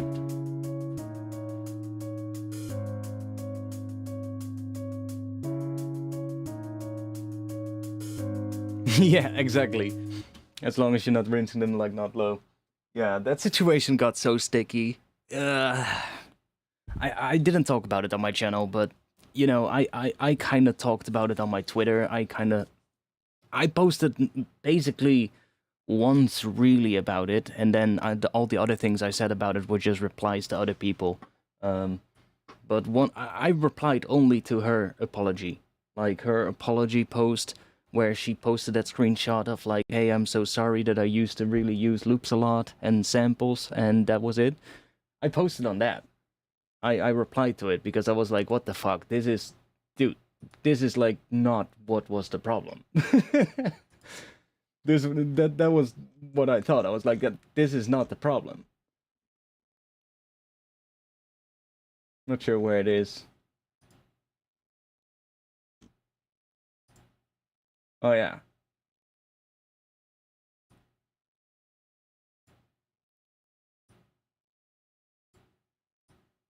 Like literally the thing that I said about it was this. That's what I said. Which I think is a pretty accurate is a pretty accurate reply to what she posted. Because yeah, she just either like I saw some of the screenshot where she replied and had interactions with like other people about this thing, like in DMs, and there she was also saying things as such like I had never heard the demo track before, and I guess the claim is now that she used the loops from the pack to rearrange them in the same way as the demo pack. But if she had never heard the demo pack, then that's basically impossible to recreate it that closely. So either she heard the demo track and then recreated it to learn from it, which is fine, just don't release it on a label, I guess. Or she used the project files that came with the packs, because the packs did came with project files or with a construction kit, which are basically just stems that you can put together on a couple of different tracks, and you've got the whole demo track. And then she tweaked them, because they don't sound exactly the same like the demo track. But either one of the two, it's not right. Because you're violating the license of the pack.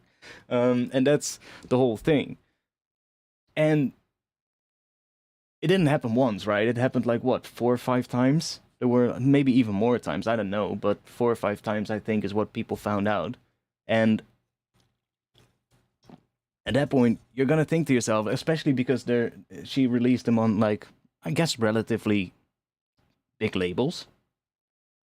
And that made it so much bigger. And then, when she got called out, I think the response was just so wrong. Like, had she just responded with, fuck, I messed up. My mistake. I'm gonna have these tracks taken down, and I'm gonna get in touch with the sample pack creators to potentially maybe arrange some stuff like revenue, right? Because you've sold something that you don't have the rights to, and you've made money from it. So you might want to talk to the pack owners or creators and see if they want to have some revenue, or maybe they'll just say like, oh, it's fine, right? But at least make moves like that. But the whole part where she was like, I'm so sorry for using so many loops and samples, was the thing that made so many people go, wait a second, that's not what we are talking about. And by doing that, she kind of ignored the actual problem, and that made it so much harder. And then when people started saying that, like, I guess, yeah, I also saw people saying absolutely vile shit to her that I don't want to condone whatsoever. Because she did got a lot of hate thrown at her for no fucking reason.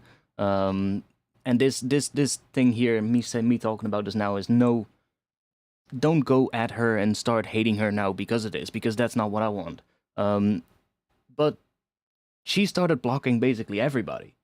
Even the people like me who just said like, hey, I don't think this is the actual problem.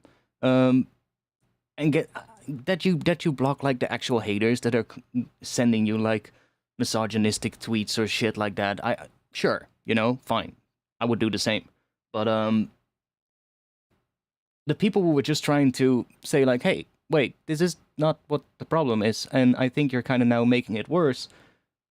She just started blocking everybody, and I'm blocked now as well. I'm like, oh, well, whatever. Okay. But, yeah, it's so weird. But then to see all the other artists starting defending her, and kind of, like, I get the defending for the hate that she got, but then the defending for, like, what she did, because that was just not right. And so many people started defending her, like bigger artists, and I think a lot of people kind of that rubbed a lot of people the wrong way as well. I'm not gonna name too many names though, because I don't want to get people to come after me. But you can look it up on Twitter, right? You can just check Twitter and see what people were talking about. But there were a couple of bigger artists from the same label, or at least a label that she has released on, or a management that she is part of, and artists that are also from that same management or a label that she has also released on, started defending her and defending the thing that she did. And that was, I think, the biggest problem. And that made it so much bigger than what it should have been. Had she just left out the part, I'm sorry for using so many loops and samples, and just apologized and just had the tracks taken down and just said like, I'm gonna do better. Had she just done that, then it would have ended completely different. It's the response that came after it that fucked everything up and that blew it up, in my opinion. But yeah, she in my opinion, either the demo tracks project files were used because they were so similar. Like, I was looking at the differences between her track and the demo tracks, and it was like even to the point where there were like gaps in the drums that were exactly the same length in the demo track as in her track and stuff like that, even though she had used different drums, for instance, but then the gaps in the drums were still exactly the same length. It's like, you must have heard the demo track before making that, right? It's like, the similarities were too similar. Now, what I think, though, at least I hope this is how it went, which I think is the most understandable way of how this could have probably ended up happening, is she was already DJing, right? And she's also dabbling into production, but she hasn't released anything. Now, she has a management because she's DJing. I think she started DJing before she started doing production. At least I think so. Correct me if I'm wrong. So her management is probably pushing her. Hey, you need to release music because then we can, market you a lot better. So she starts dabbling into production, starts trying to figure stuff out, and she buys a couple of sample packs because she goes like, hey, if that's going to help speed things up for me. And she probably opens the demo tracks and starts, messing with them a little bit and saves the project after like a session and they end up in her folder with projects, and the label, I guess, keeps bugging her to release music or something like that, which I know labels can do. And at some point she goes through all her project files that she has in a folder, organized, I hope so, or put all in a folder, and she finds those project files and she goes, hey, those sound pretty cool. And probably didn't even remember anymore that they were from a demo track from a sample pack. I can see that happening. I just don't see why she would have done it on purpose, because it would have always been found out, right? So I just cannot see how that has taken place. I would assume she literally just had them from, I guess, really early on in their production thing, and then maybe those just end up sounding the best in her folder with projects, and she was like, oh, I'm gonna finish those and release them, and then, well, kind of messed up. Or she just really was like, I need to get famous quick. I mean, that's also an option, but I don't want to believe that that's the thing that she did.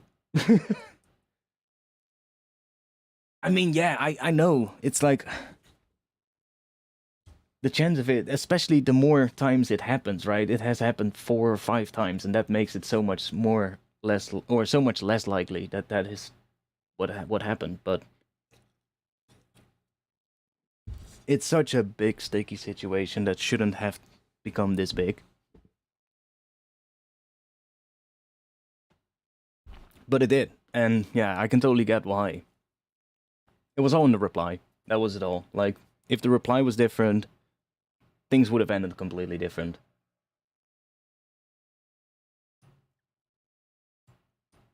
But now everybody is blocked.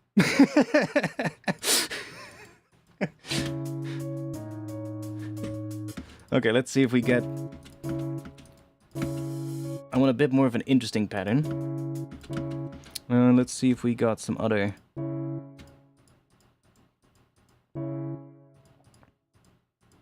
rock, jazz... We want some jazz, maybe. Or some blues, I don't know. No, blues is gonna be swing. Jazz has a little bit of swing, probably, as well, but... Why is there no hats in these? It's probably because it uses a ride. No, I don't want jazz. Okay, here we go. Maybe one of these. Okay, and we can also use this if it's too fast, we can say half.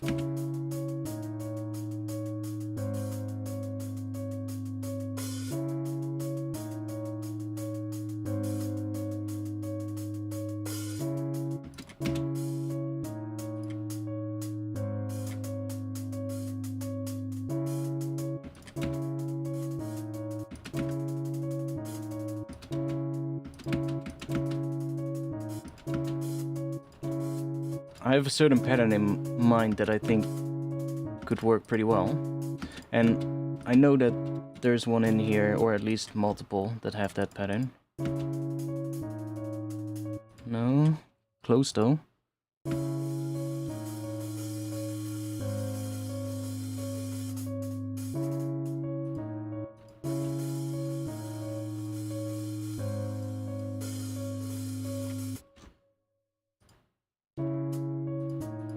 These are all offbeats, I think. Yeah.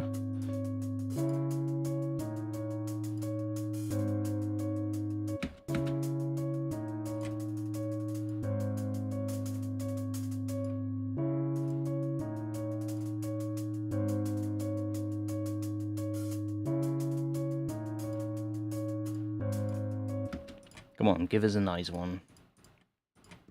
No jazz. Jazz is apparently more offbeat heads, so let's not go for jazz. Dry beat. It's probably just gonna be really simple. Oh, okay.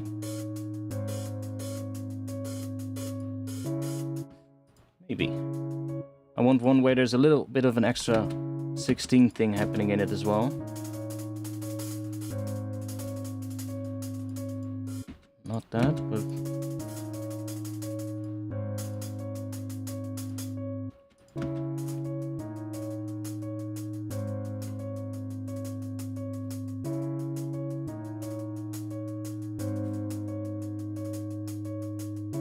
yeah, she just handled it completely wrong. I just hope she can recover from it, you know?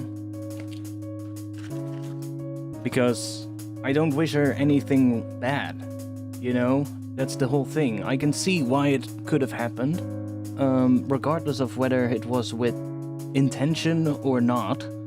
I think she should have a chance to recover from that.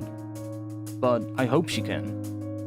That's, I guess, all gonna depend on her at the moment, but yeah.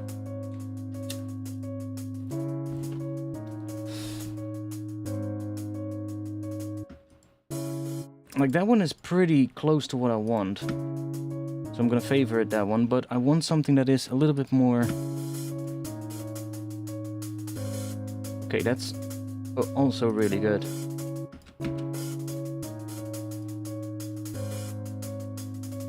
Just not a fan of the open part of the head, but if we...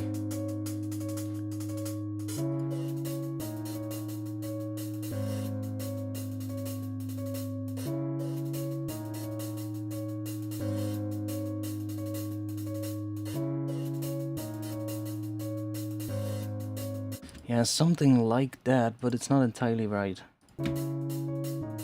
But these are pretty close, these dry beat ones, so... let's see. That's not. It's just an offbeat. Also offbeat.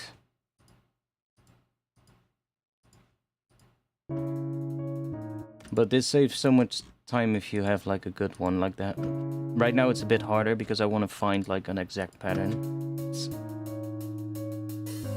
But this saves so much time humanizing them because that takes so much fucking time. To properly humanize drums, you're gonna spend a lot of time. Okay, let's just go for that one that I favorited. Where is it? Not that one. Was it that one? I think so.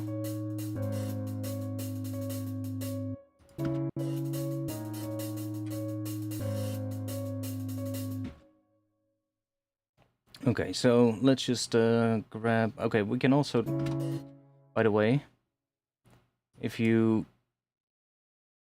just solo this one real quick. You can also mess with these accent things here. That's really cool, because... you can offset where those accents fall, so...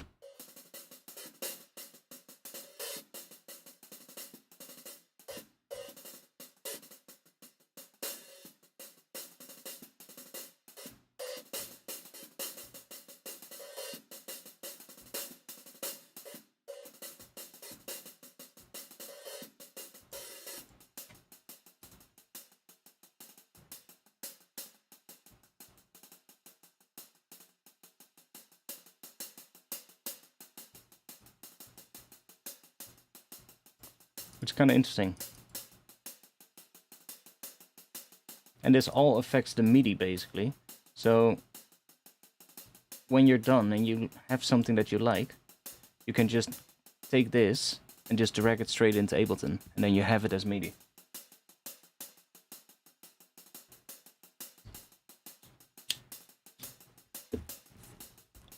Change it a little? Yeah, which one? This one.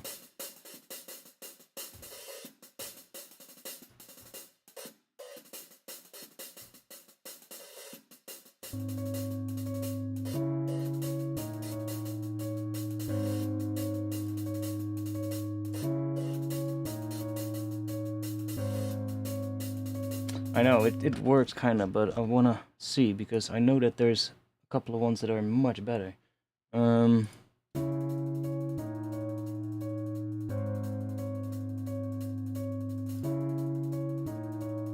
Like these ones, for instance, we can really easily use this.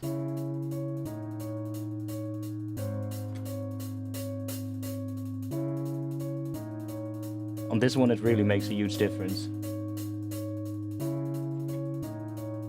Yeah, I hadn't heard of her either. I found out about her due to this whole thing. Like many people. Ooh, this one is close. This one is close. Ooh, I have a...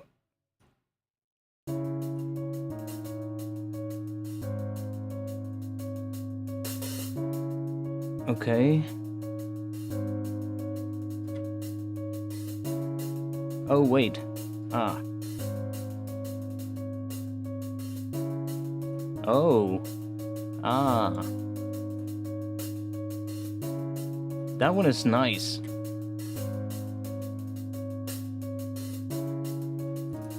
It's close to what I want it to be. So... Now, if I grab this, or let me check real quick, because these might have a slightly different pattern. So, yeah, see? That's 16s, so let's try the 8-note ones. Is that the same pattern? No, it is different.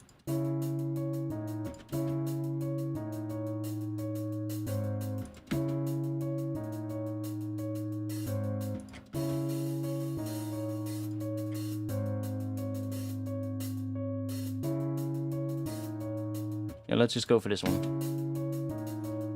Okay, and then we can grab this and we can drop it in here. So now we have that pattern with the exact same velocities and such. So we can just go in here. Now we have that and we can mess with it. Now it is actually damn on grid.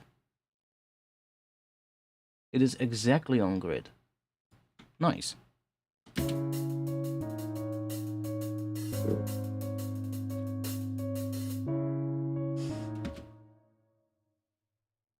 I think C means high. What? Oh, by the way, I need to piss again.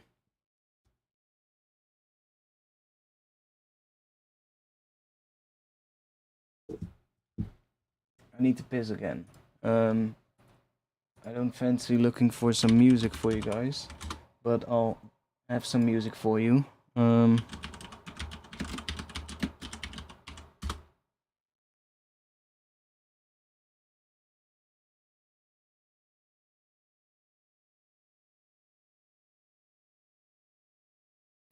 I'll be back in just a little bit. And you can listen to, I don't know, some music. I'll be back in just a little bit.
Okay, I'm back. Oh, my speaker's on. There we go.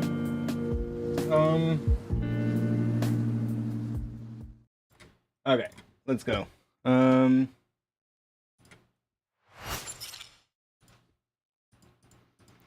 Let's drag these out.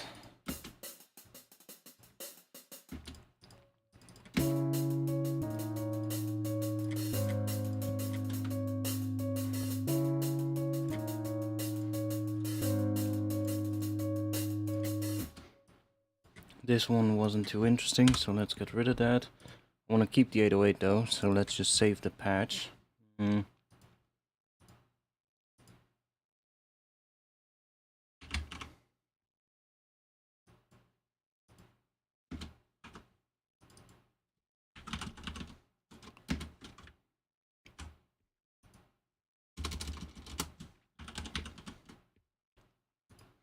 Type bass sub, sure. Yeah, that's fine. Save. Okay.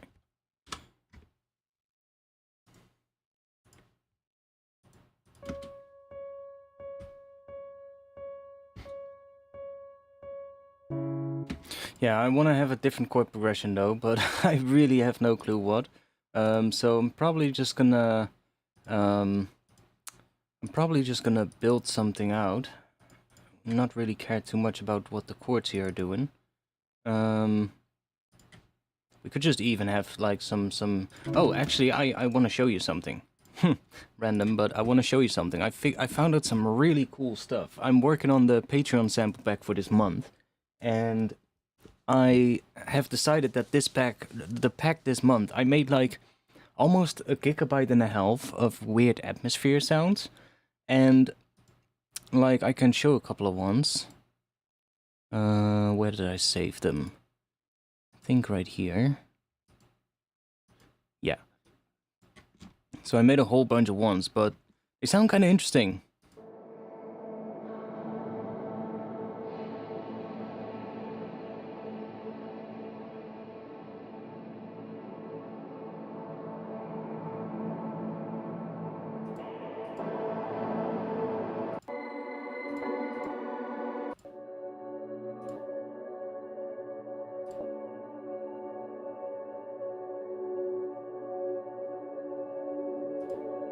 See, they all have a bit of a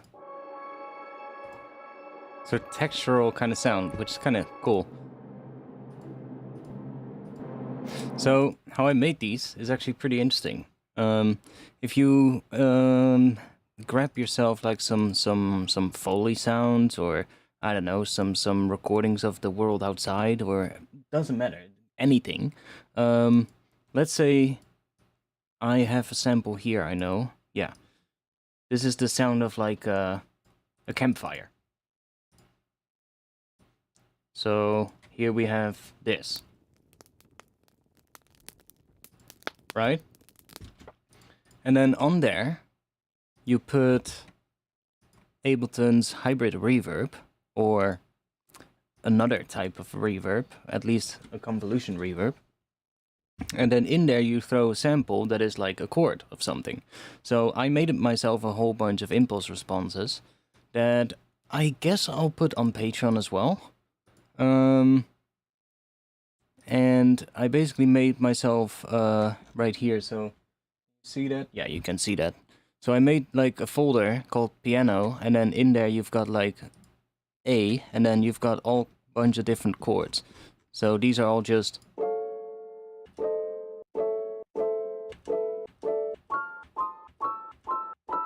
see, they're all basically chords. So you can just say, for instance, A minor, just put that in here. And now this campfire is gonna get this sound. So if you put the dry wet all the way up, and then blend all the way to the left, so we get only this.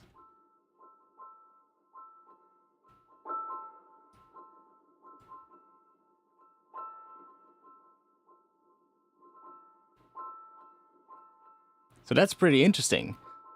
Because put like some delay on that, for instance.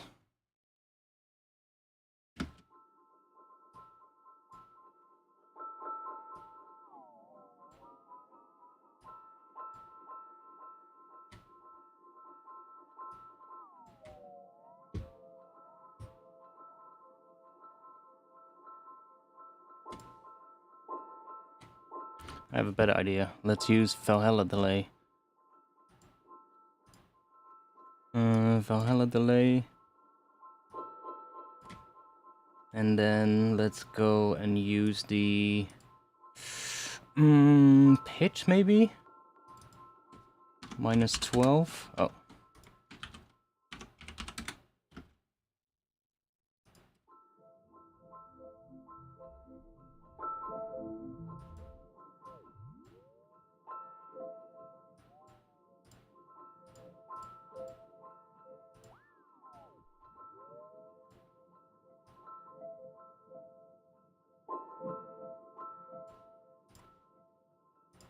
And if especially if we start combining it with the shimmer reverb in here. So if you go do this, and then let's use the shimmer with like an octave up, for instance. Let's bring the size up, decay up quite a bit.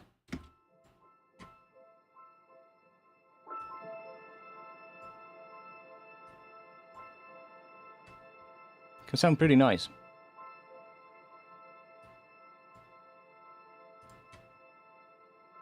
And then let's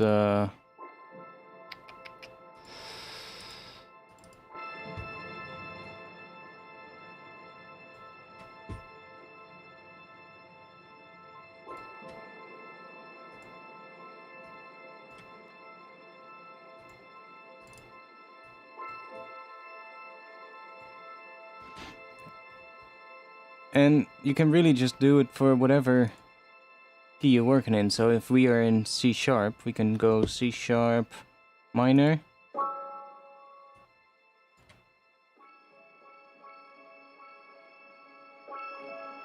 We can also say maybe shimmer not up, so it's just gonna do the same pitch for the shimmer. And the great thing about this is if we go into the convolution reverb and if we change the size, it changes the pitch. So if we wanted an octave higher, we can do 50%. Now we get really high things. If we want to have it lower, we can do 200%.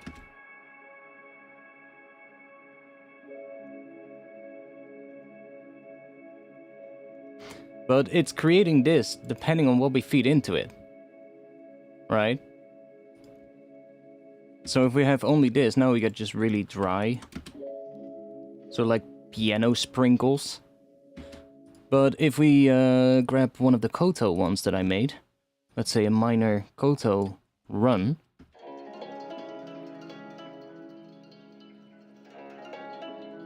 you get some beautiful things.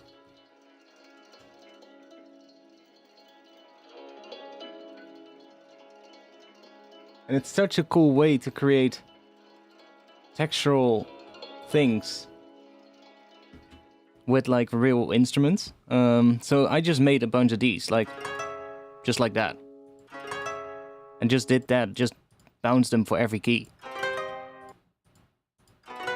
and then did a major one as well. So I can, whatever I'm working on, I can just pick something and drop it in there. And I think I'll drop these on Patreon or something. But let's say higher for this one, 100.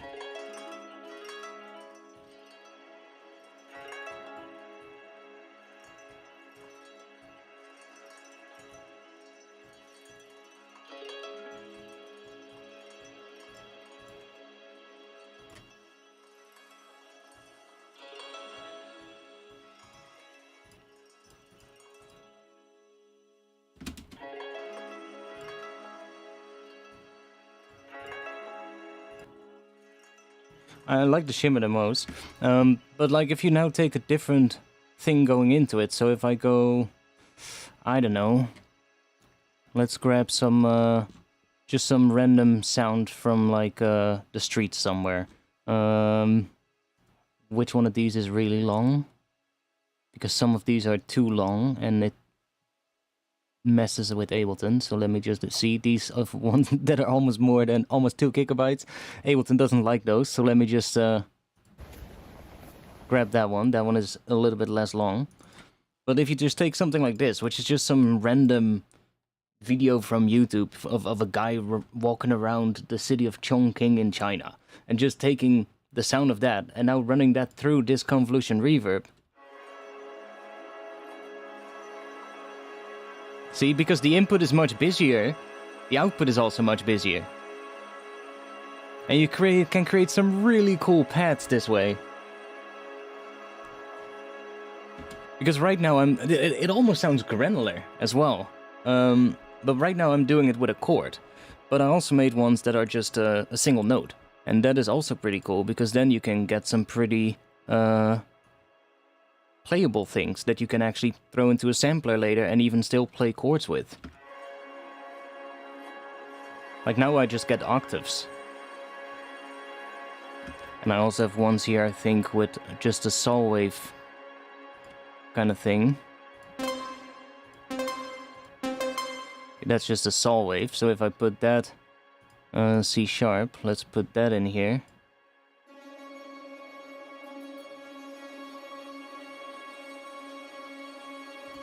Let's bring it down. Let's bring it down even further. 400%.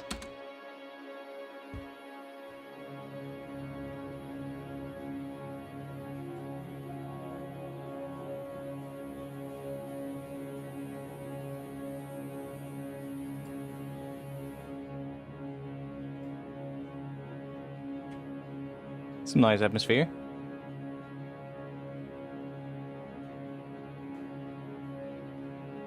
So, I love convolution reverb. It's really interesting how you can use convolution reverb to create very interesting things. And just make yourself some good impulses. Just make yourself some things that are tonal or things that you think would sound cool. And just use convolution reverb, because it can be so good for making interesting atmosphere. And also for other things, I guess, but...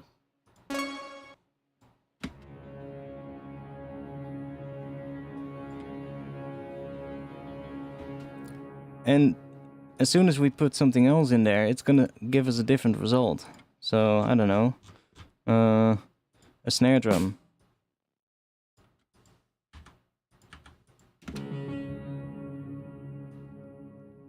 See, then we can kind of hear the sample, what it's doing.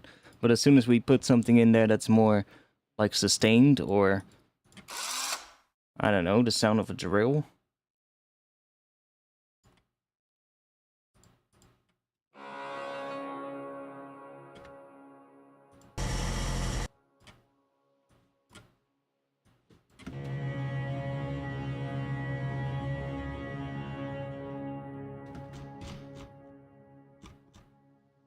And depending on what you use, you get some pretty cool stuff. And the things I like most are usually like things with water. Like something like that, running water, is pretty interesting usually. Like a stream or a little waterfall or something like that. That usually gives pretty cool results. And then if we go to a bit of a higher pitch, with maybe one of those koto ones, then that usually sounds pretty cool.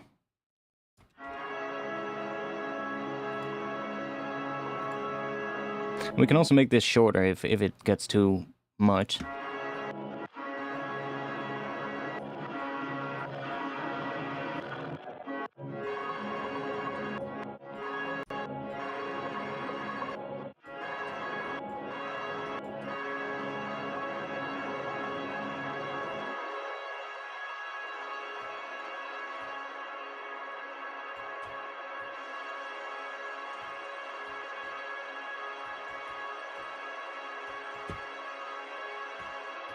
Now we got nice atmosphere in C sharp minor.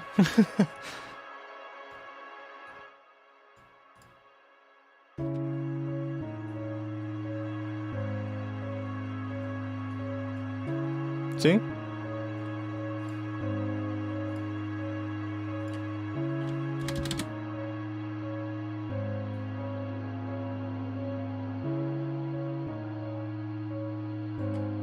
It's quite interesting.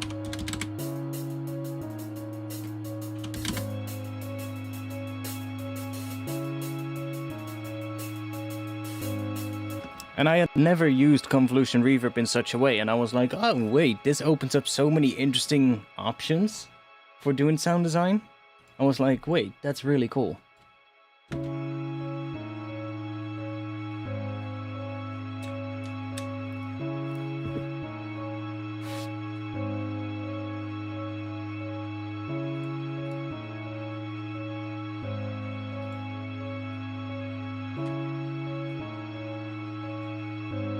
I'm just thinking real quick, the chord progression is probably going to be different, but for now this will work.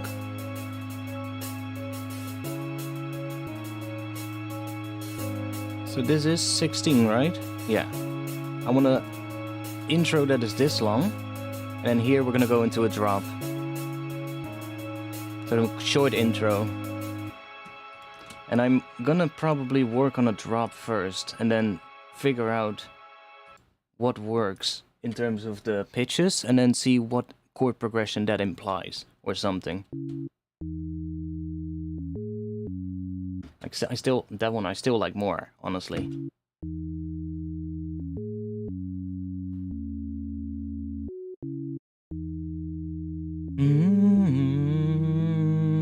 Maybe not the end, but we'll see. I'm just gonna work here, and then we'll see. So what happens with these underneath here?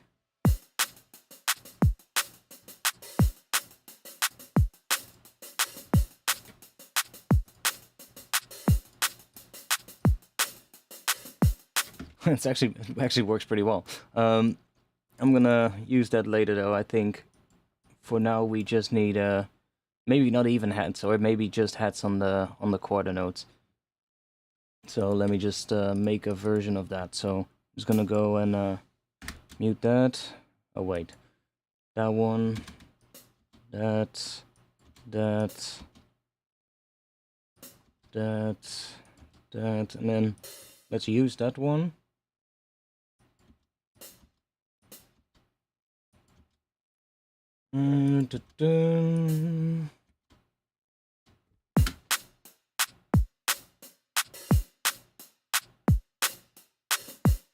Maybe I'll even make a different pattern for this section.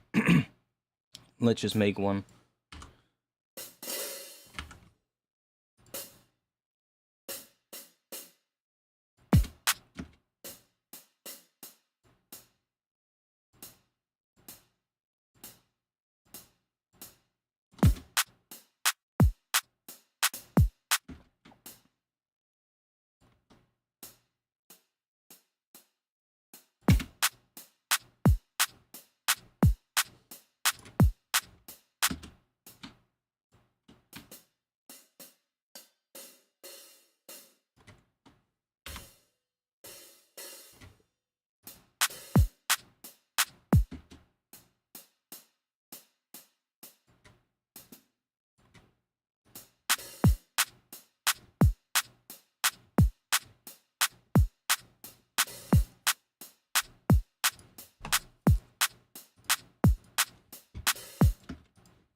Let's just put some sidechain on this group and work on some bass. So let's go and do sidechain kick, and then not sure if we need it for the clap, but let's just put it in here. And then let's hook these up. Kick, clap. There we go.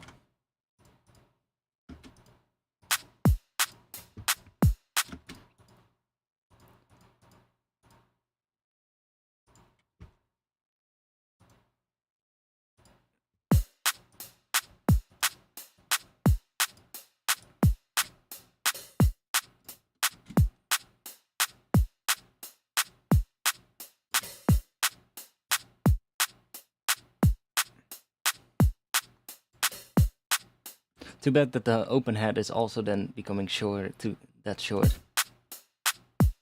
But that's already better. That way the open head is still long enough. Okay, let's think. I'm going to open up... let's do a pigments.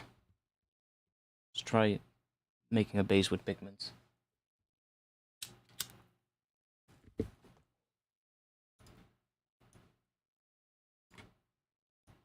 I'm kind of tempted to find a vocal as well. Or at least some kind of a vocal thing. Okay,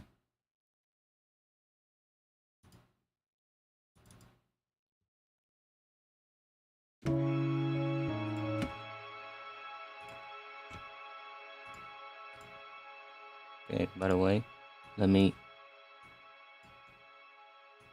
just make this that long. And I'm just gonna freeze and flatten this one.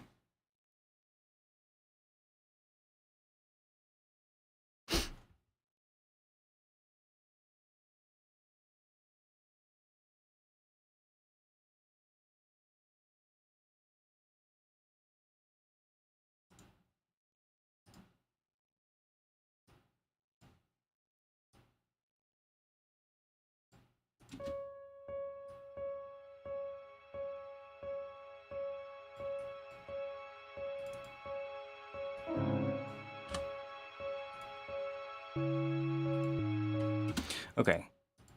I'm just going to... No, come on, loop. Just gonna do that. So we're gonna have this. And then I'm gonna copy these to here because I'm not sure if I... Let's do this.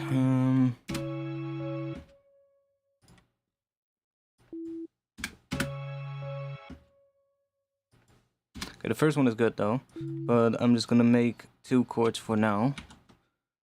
C sharp and maybe A.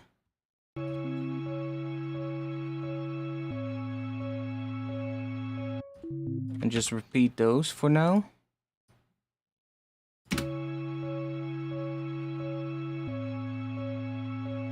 Pigments is such a good synth.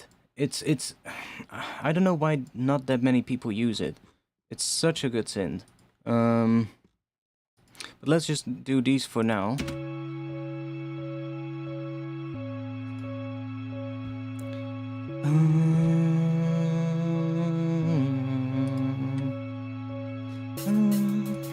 Yeah, okay, so I have been organizing some stuff lately, and I've been making some collections here. So they're not really filled yet, so they're not of much use at the moment. But in the future, during the streams, I'll be able to find stuff a lot quicker, because I have my own folders, right, where I have all my sample packs here, and then we have drums, and then we've got drum hits, and then we've got all my kick drums from sample packs in here. I've got all that, but I've now been making collections here, where I'll be able to mark all my favorite ones into collections. So I'll just have drum hits main will contain like snares and kicks probably, and claps, and then hits others will be like all the other percussion kind of stuff, and then we've got drum loops, and then we've got a collection for bass, which is not much in there yet, and then one collection for like all musical kind of things, collection for sound effects and Foley stuff, and then one for vocals. And in the vocal one, I've already been going through my sample packs and just basically been saving everything in there, or marking everything that makes me go, maybe that could be used when I chop it up, for instance, or something like that. Or, oh, there's a little word in that phrase that makes me go, oh, that word could be cool. Just take that word and loop it, put some delay on it, and use it as like a little thing in an intro. But a lot of times it's such a pain to go through sample packs finding ones that are kinda alright, because most of the ones in there are gonna be shit, right? So I've just been doing it this way now, and still there's gonna be a lot of cheesy and shitty vocals in here, but there'll be something in there that makes me go, oh yeah, that could be useful. And the ones that mostly I've been saving in here are also the ad-lib ones. I never go through the ad-lib samples in sample packs, but those are actually pretty good for like having like a little vocal thing at the top of a track, at the top of an intro. Like, let's see if we can find one. Do we have ad-libs in C# minor? I'm not sure. We can put it.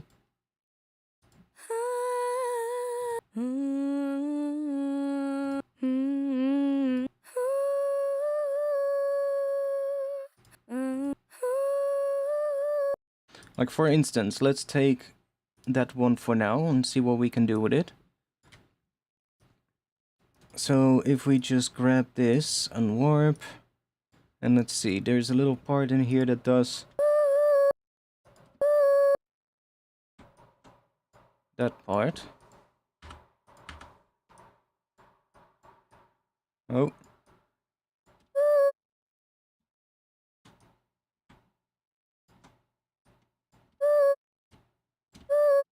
For instance.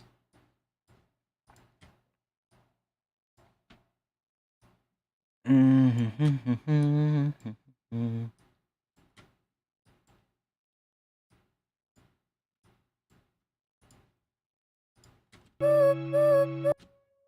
loud as fuck.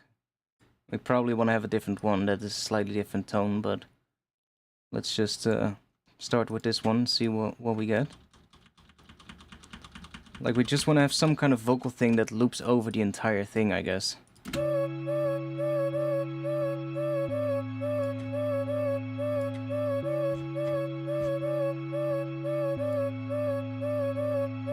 Not that one, but something else. Let's put this on here.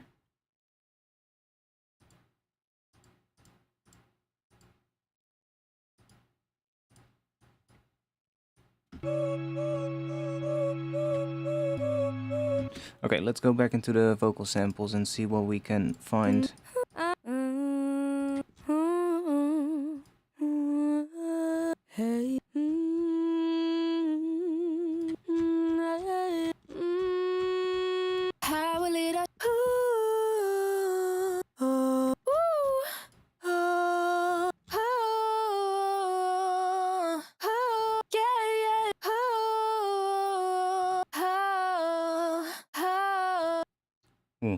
These are in E major, and E major is the same scale as C# minor, if I'm correct. Is that correct? I think it is, yeah.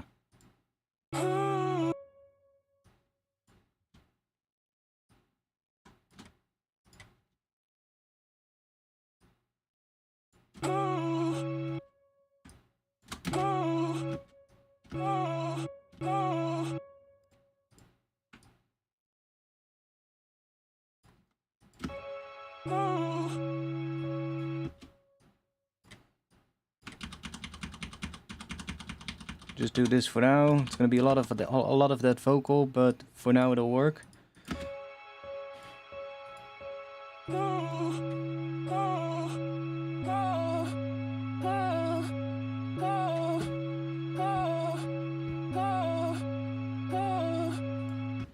Okay, let's see.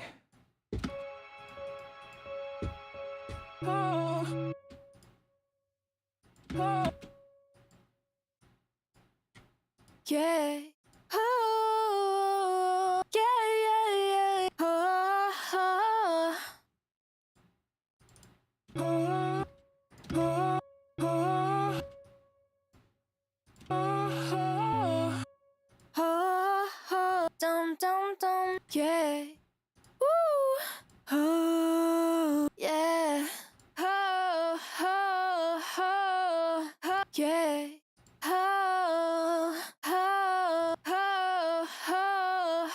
Well, maybe that one actually. A little bit quicker.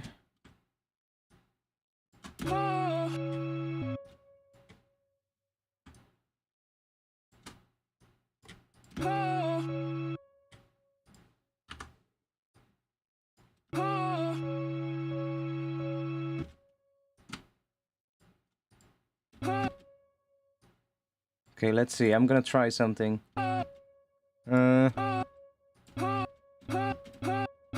Is it gonna work with that? Let's see. I want... Da-da-dum, da-da-da-dum.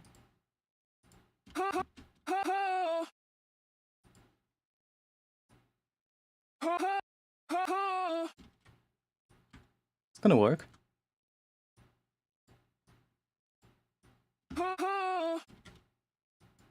We're gonna MacGyver it.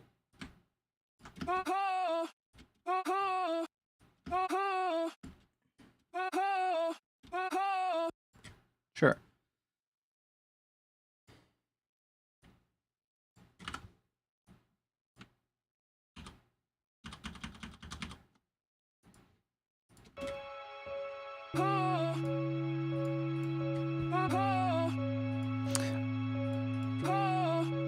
I wish it was... I want to see real quick. My ears aren't that good that I can hear what it exactly is doing. So let's just see.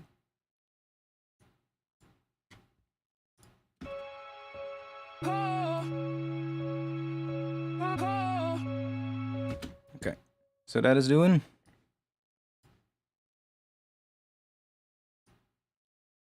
So there's definitely an extra note here. So, yeah, see, it's the wrong pitches.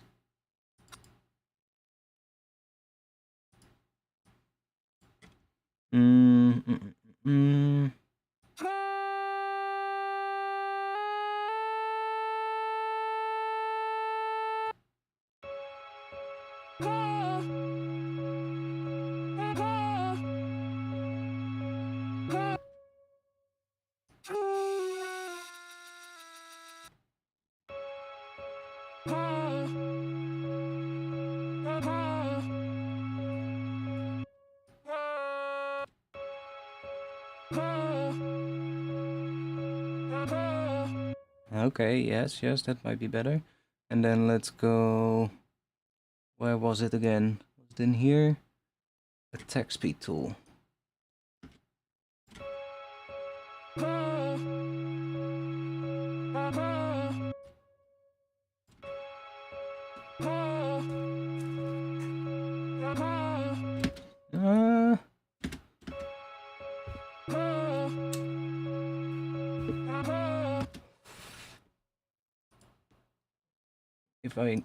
If I'm correct, we can use this to separate them, yeah. And then we can make that... No, come on, not do that. I want to just make this one shorter. So we get a little bit of a gap between those. Let's see what we get then.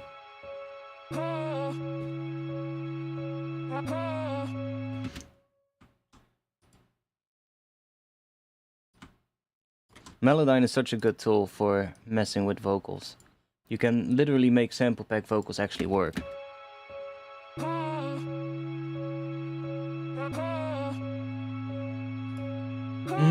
Okay, that's good now. So I can just freeze flatten this. Oh wait, no. Let's take Nectar off. Freeze flatten.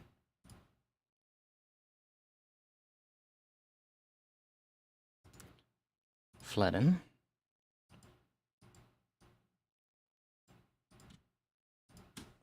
And then let's just get rid of all of that. And then this is our loop. Come on. That is our loop.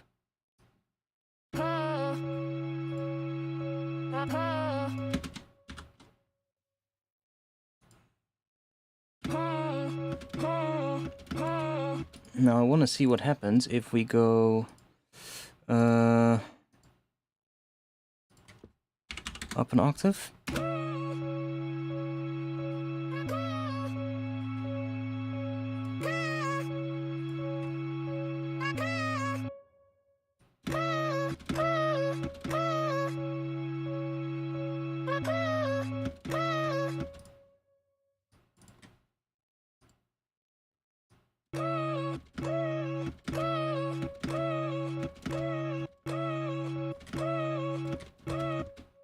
loses a lot of its tonality when we do that, but maybe if we...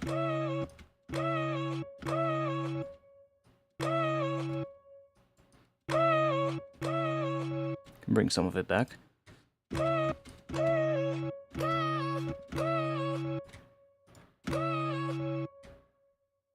Okay, let's go and put some effects on it. Let's grab a delay.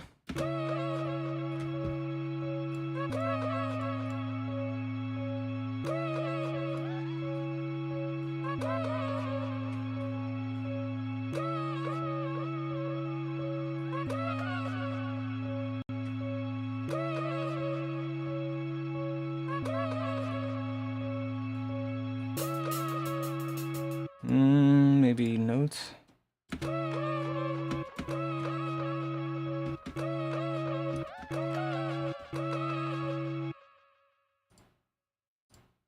Actually,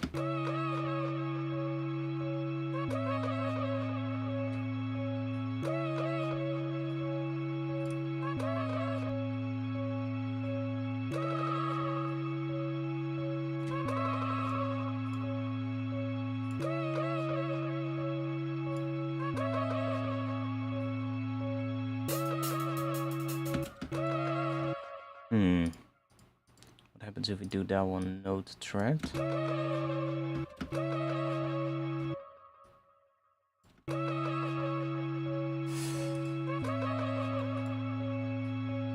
Come on. Future. And...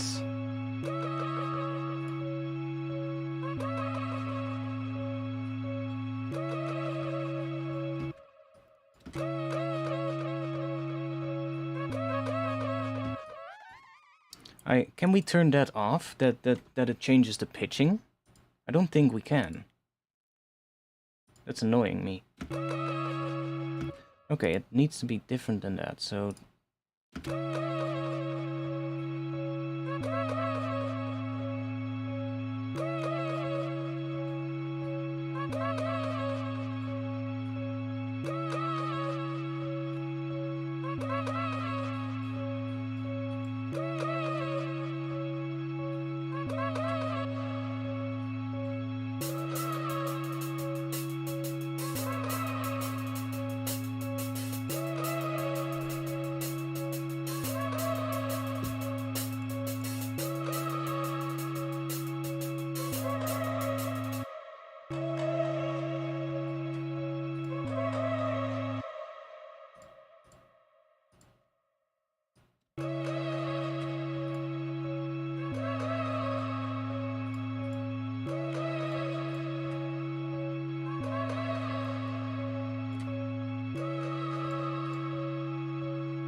I'm not gonna be too bothered by the chord progression of the intro now, so I need to forget the chord progression.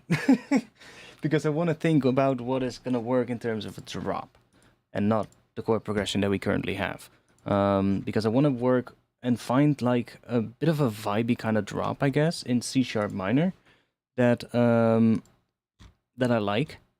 Not too heavy, actually. I I need a track to open my EP with, and I've been saying that for a bit now, but that is also because I haven't found the right track for that yet. So I'm looking for the opening track for the EP, and it needs to be a track that isn't, you know, as heavy as some of the tracks that I have right now, because I have some of the tracks I'm working on that are kind of cool, that are all pretty heavy already, and I want something that's a little bit less heavy to start off with. So, or to put halfway in the EP, that could also be what it could become, but I'm not sure yet. But for now, I think it's going to be the opening track that'll be a little bit less big. So let's make something. See if we can find something. Let's just start with a saw wave.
And there needs to be bass, and I'm thinking about the lead part of what I want to do.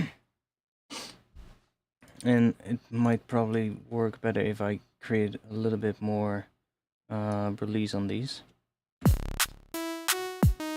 Oh no, not.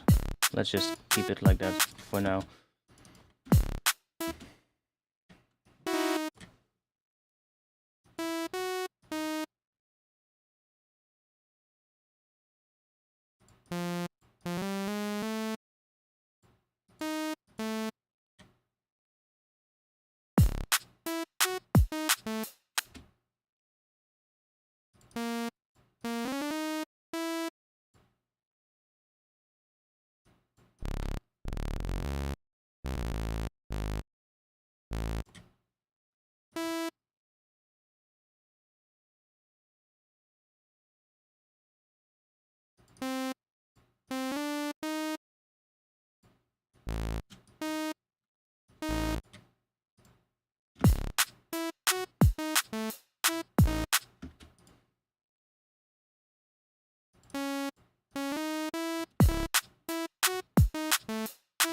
Oh yeah, I probably should add those on top of there so you can hear what that is doing.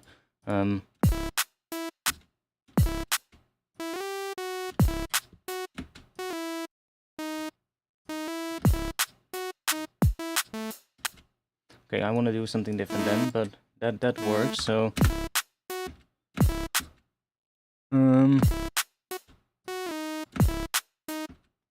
yeah, I need to figure out what is the bass gonna do underneath it later, but we'll figure this out first. Let's make the patch a little bit more interesting. Let's do that, and let's give it an envelope.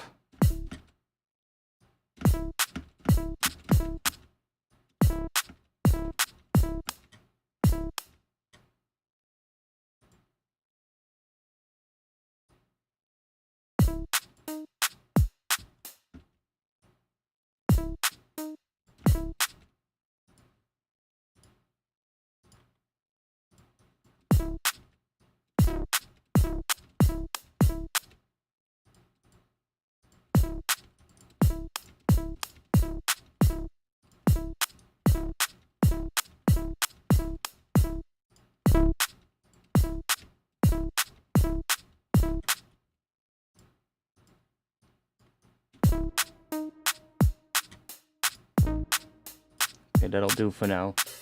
Maybe a bit of OTT on it so that it's a bit bigger. Maybe put the OTT in front of the reverb. Maybe even in front of the distortion as well. Let's try that out. No, that's too much. After the distortion. Okay, that works. A little bit more high end. There we go.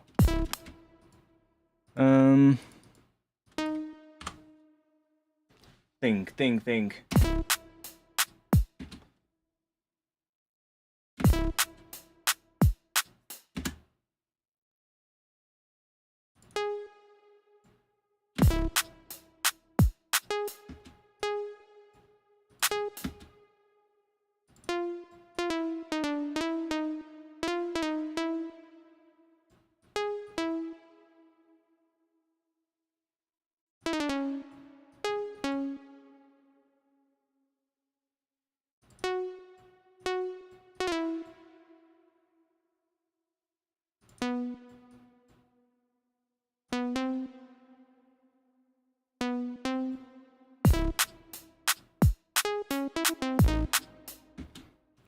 Maybe.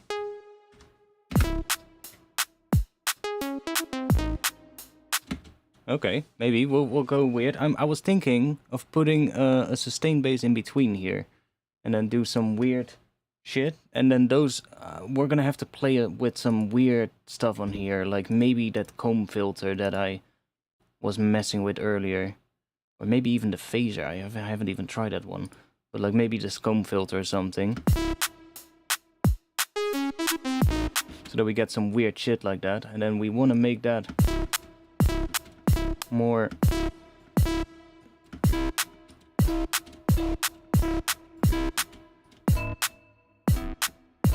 oh, now it actually starts sounding a bit more like a mallet, like what I said earlier.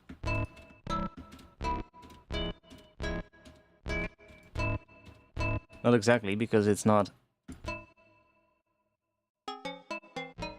Ooh, that's interesting. Not the low note though, but the high note sounds kind of cool, like that. Ooh.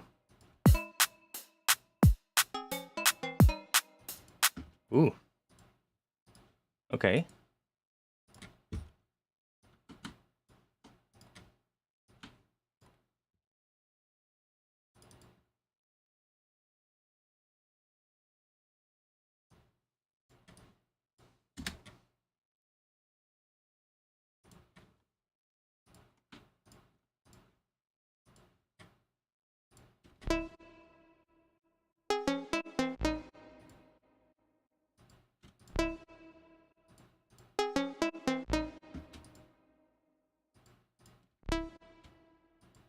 Why is...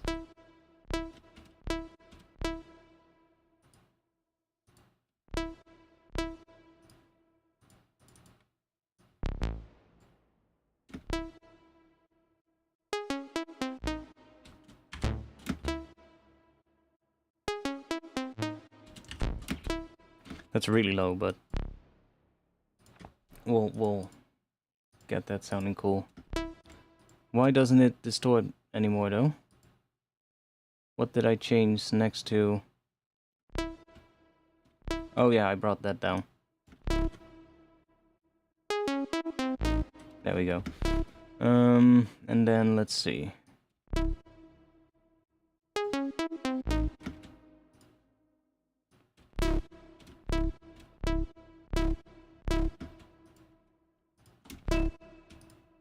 Now we could just do this and take that 808 patch that I made earlier, for instance. That one. Let's take the sidechain off for now.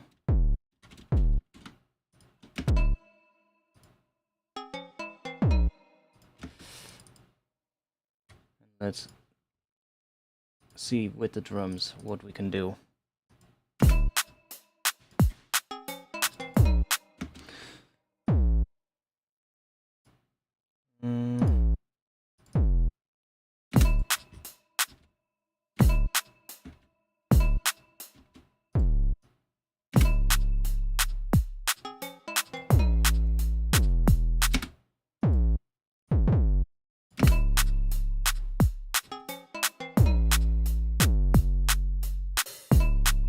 Oh, that's kind of cool.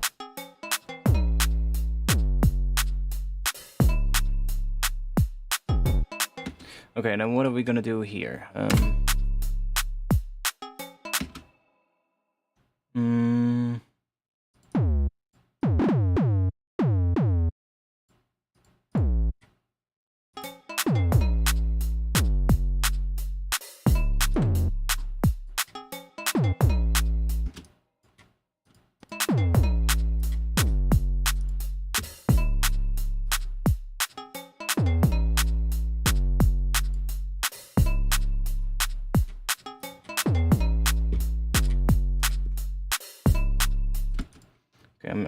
The high thing is obviously not good yet, but let's see what we can make with this thing. Let's distort it even more, and a lot.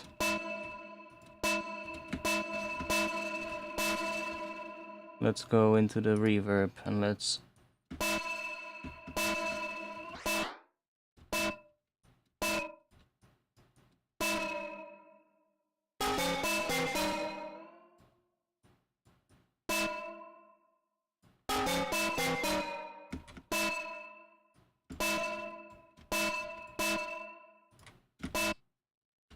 maybe no reverb, and then let's go and put the distortion there.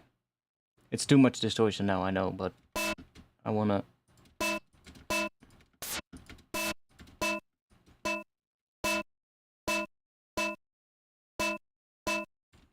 That's actually alright. And then...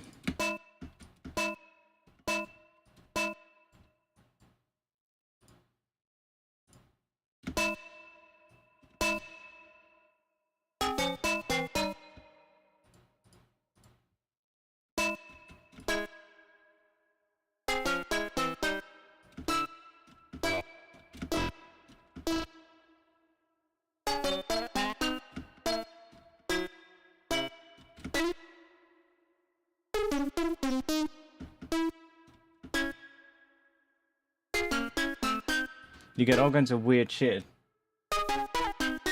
with this one, so... See, you get... Ooh.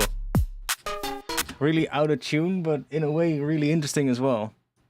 And you get 2 for the price of 1, because... Or more, actually, because this all-pass filter changes the tone of whatever position you set it to, so... We get that, but we also got that, and we got maybe...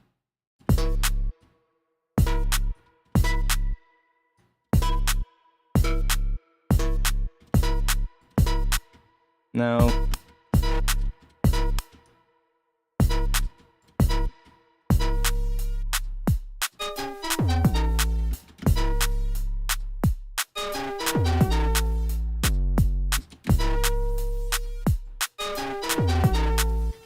I know it sounds weird, but...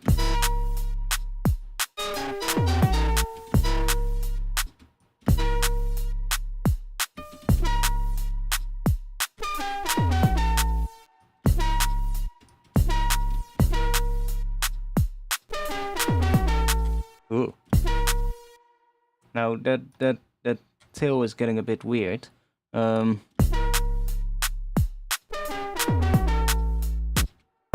Because of the OTT. Which sucks.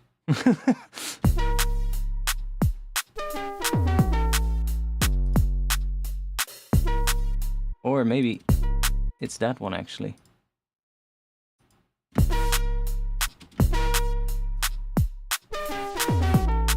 Yeah.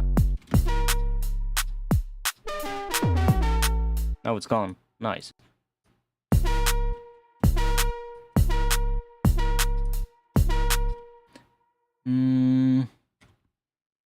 How can we make this even more interesting?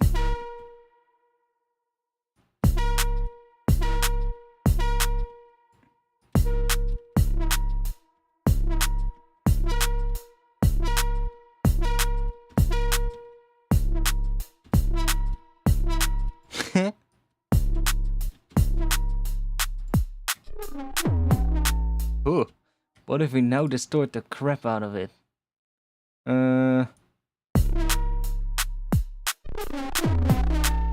That's weird.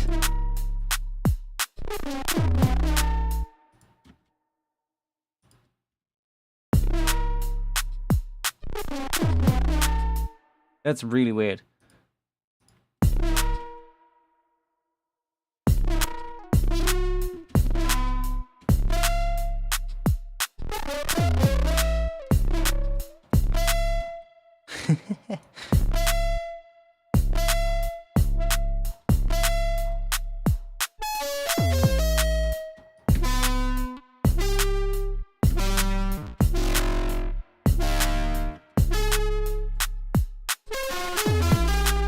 Oh, it's a bit loud.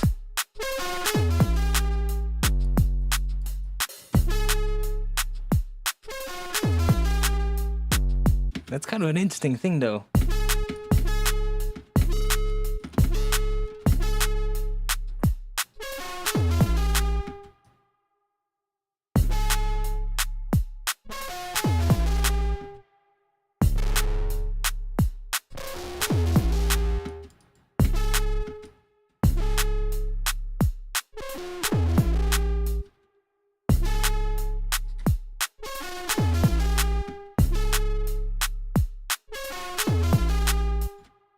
Kinda like it.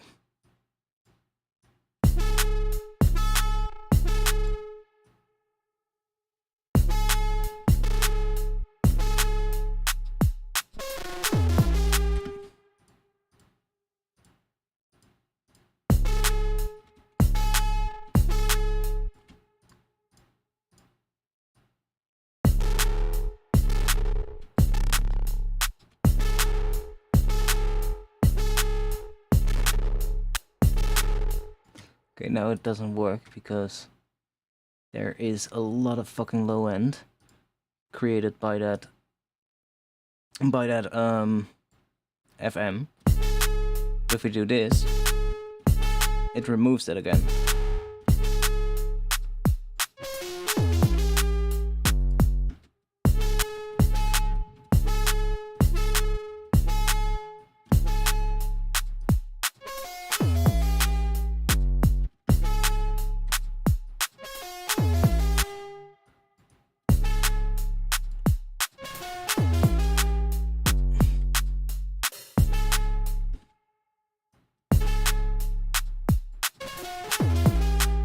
So weird.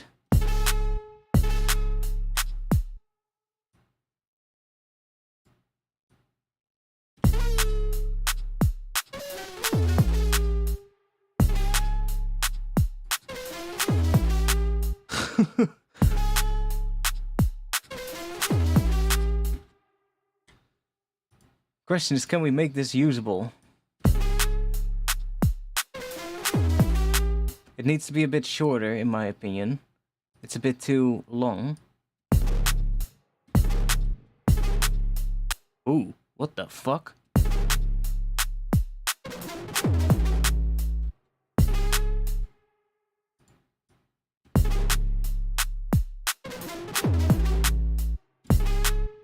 But what if we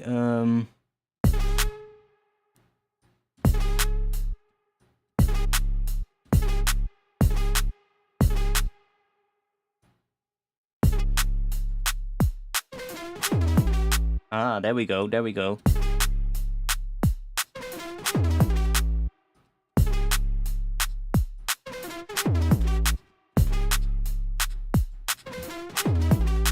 It's better. Not on the first one, I think, though, but...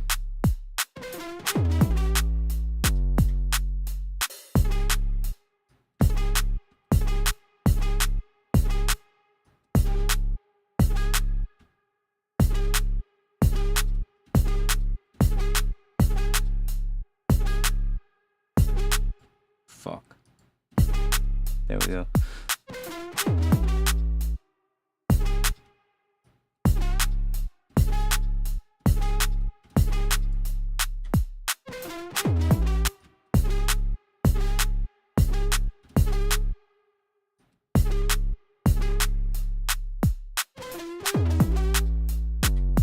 Such a weird sound.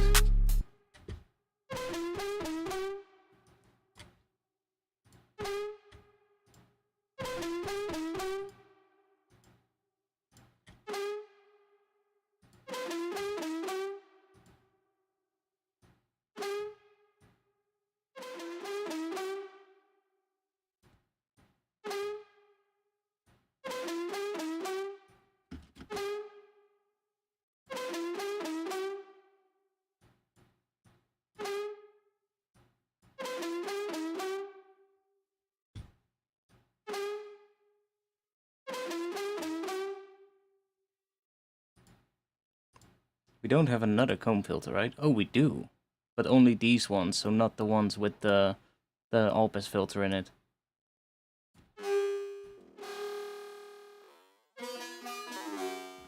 Like, having another comb filter in there could be cool. We key track it.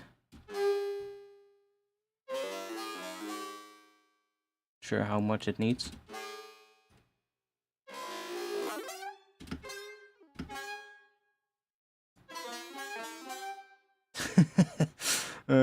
Putting that somewhere earlier in the chain is probably what it wants to do then. Let's put it before the distortion.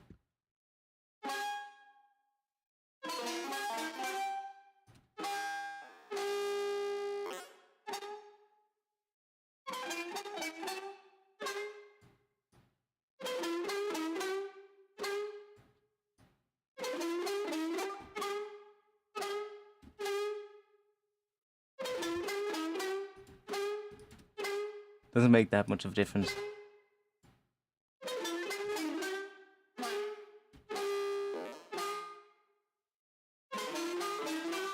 It gets weird though, that's all I know.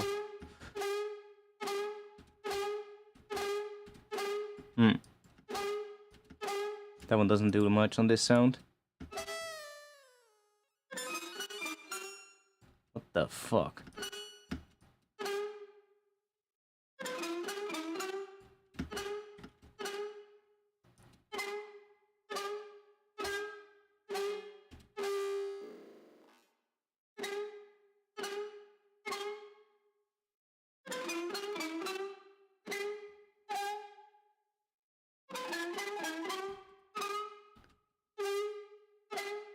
Well, what we learned today is comb filter is good for atonal sounds.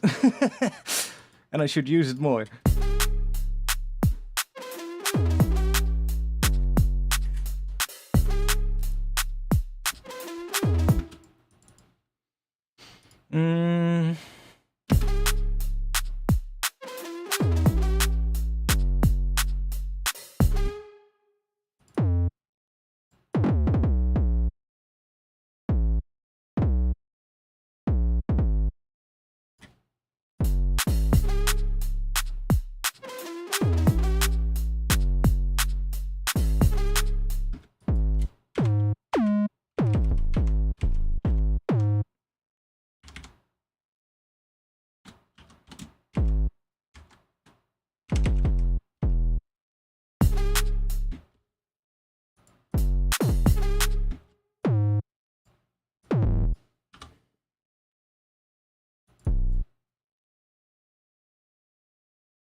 Let's go in here. Let's make this... where is it? Oh yeah, they changed it. They moved the polyphony setting somewhere else, and I keep forgetting where it is. Where the fuck did they move it to? Oh yeah, down here. Legato.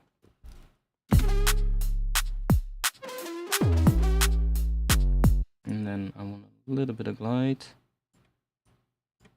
Not always, just a little bit. So we can do a little...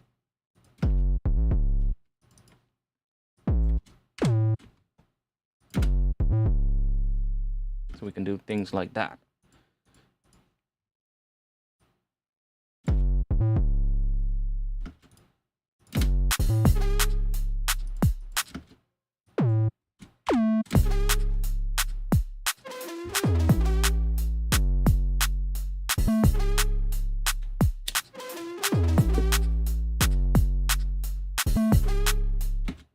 Okay, could this work? Could this work? I guess it could. Okay, maybe not after that intro though, but what is the am I playing in the bass here? C sharp to A to F sharp.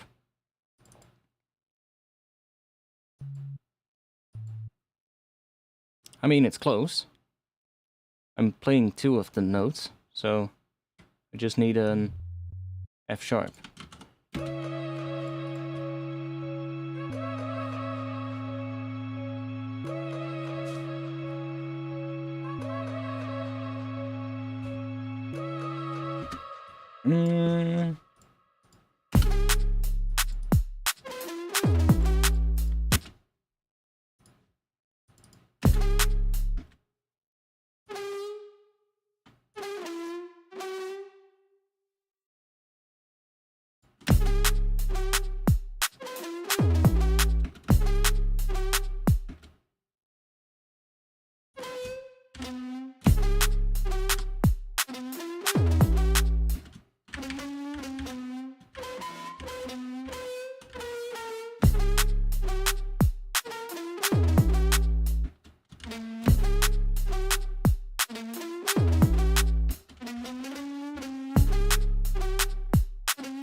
Okay. Kinda like that.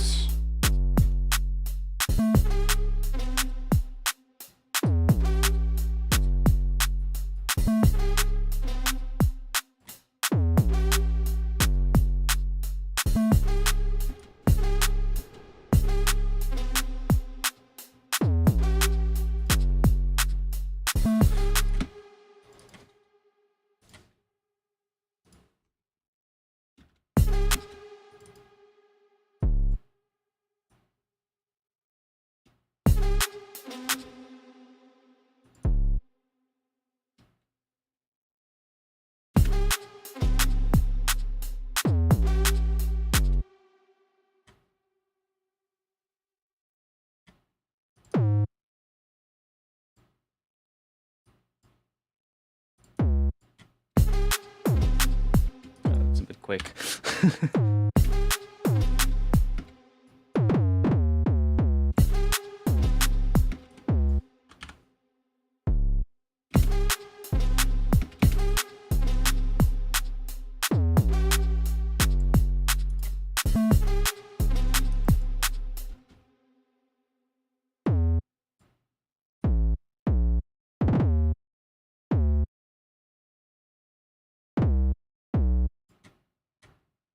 Oh wait, let me do this.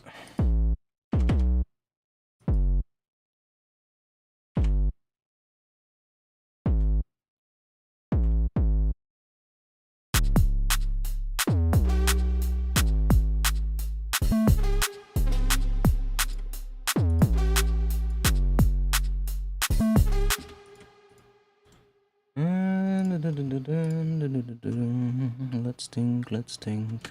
Let's save.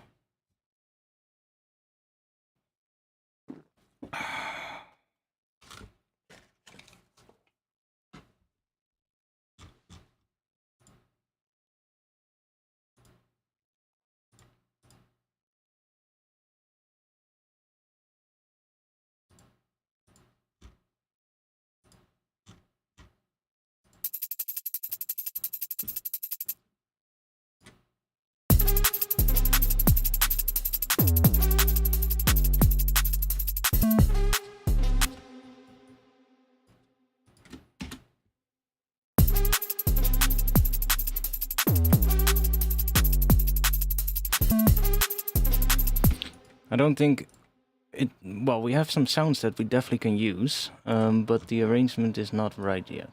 Or the arrangement, the groove is not right yet. I'm thinking about what kind of groove could be good for this.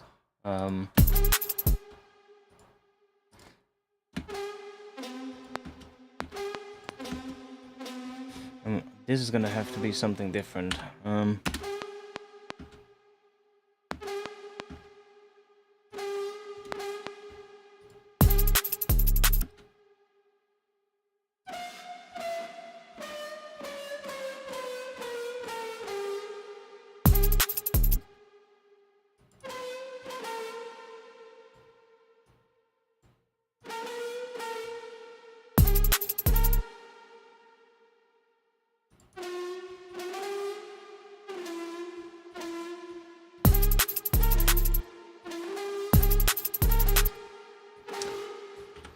Fucking D.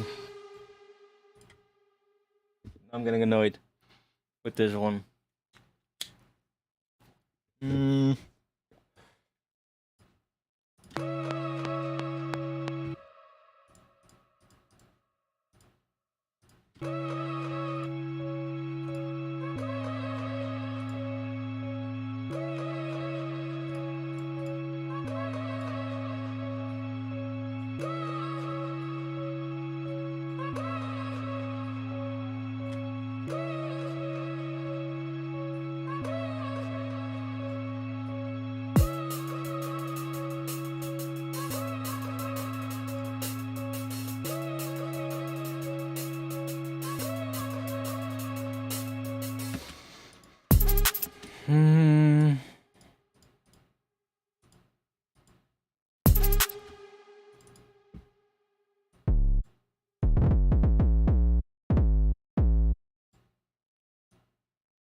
Keep forgetting what the skill is.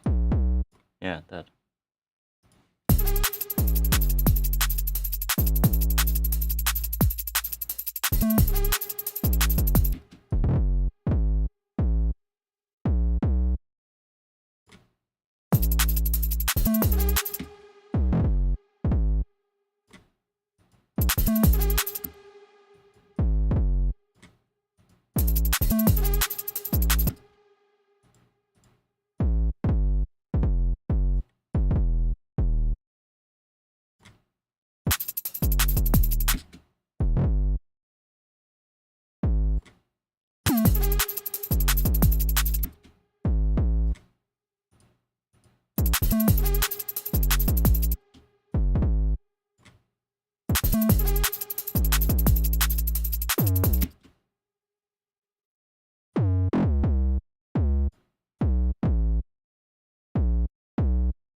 I'm just thinking about what kind of pattern I want to do.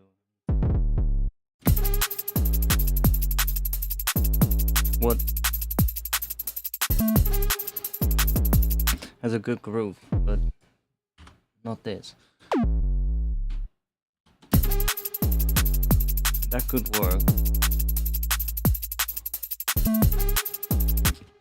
Now, for the higher thing, that's gonna be the difficult thing.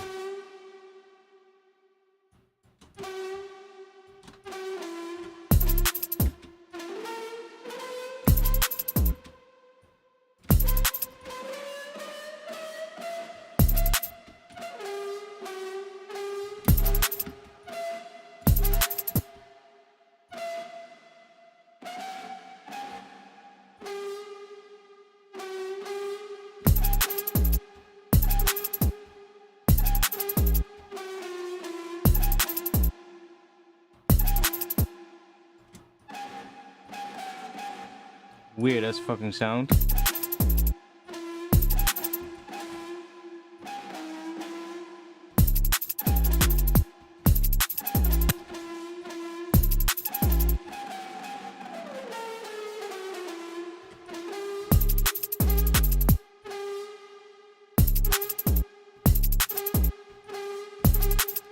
Why don't you want to do what I want you to do?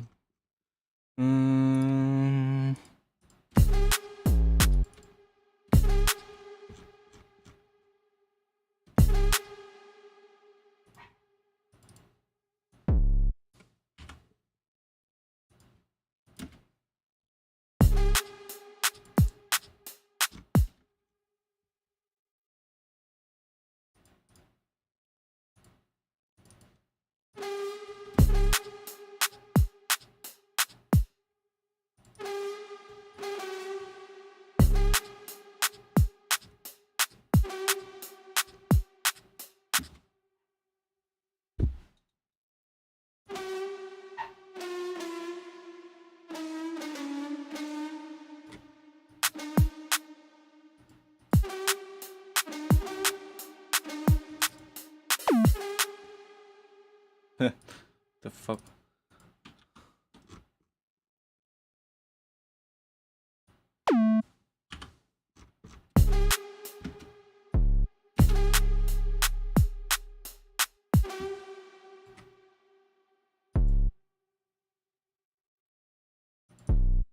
It's that, and then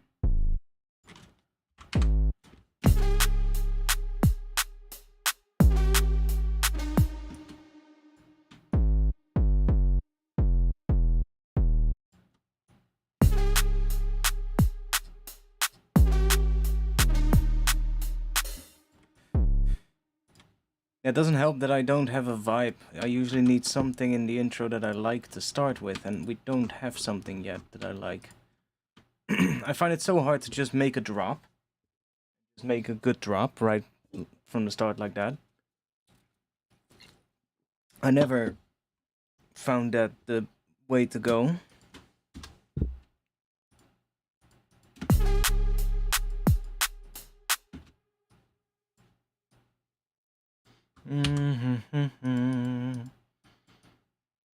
And we're not getting anywhere.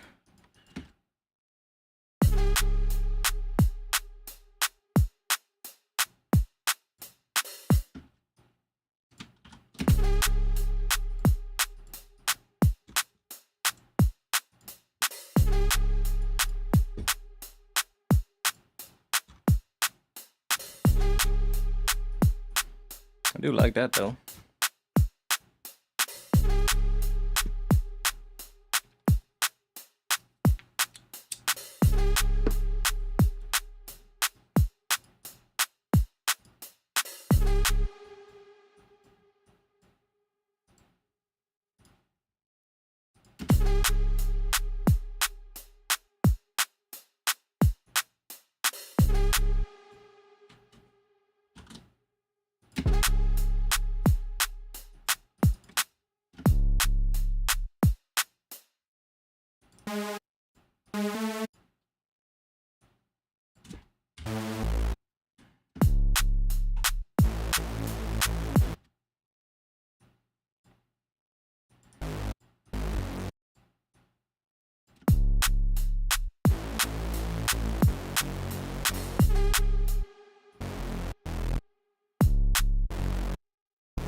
Yeah, I'm trying to force something now, and that's not working, of course. So, what is it actually? See, I've spent an entire stream. Maybe I just need to call it a day for tonight. Because I don't think I'm getting anywhere tonight.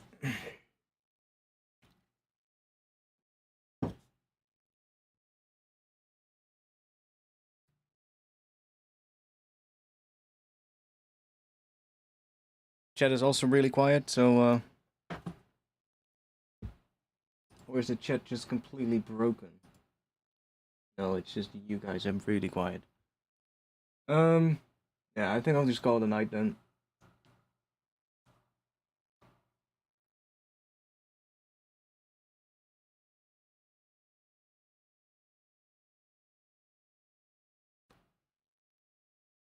I need to do some more sound design. And I need to look for something interesting, something that inspires a tune, you know, to work on. I keep forgetting to do that before the stream, and then it's the day of the stream, and then I need to stream, and then I'm like, ah, fuck, what I'm gonna make. Note to self, look for something, and come up with a start for the next stream.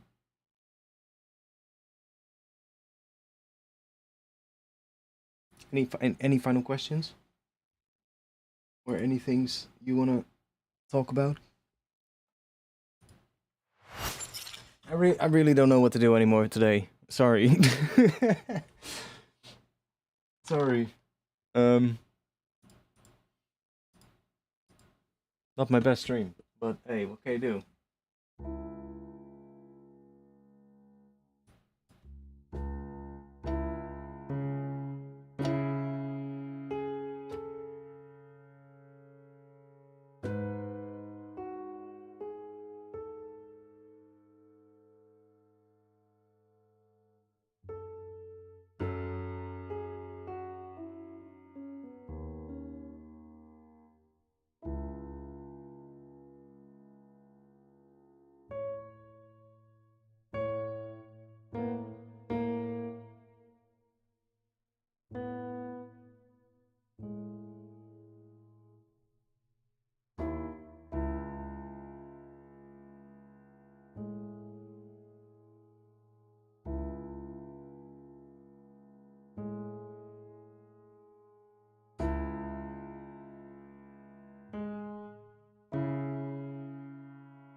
It's also cool.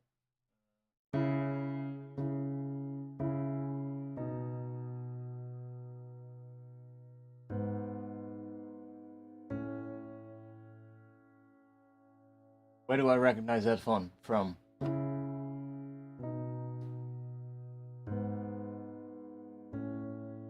I recognize that from something.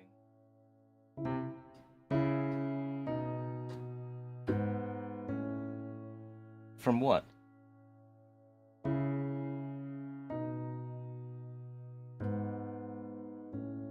Wasn't there either... There's a very similar chord progression in a tune that I've heard recently.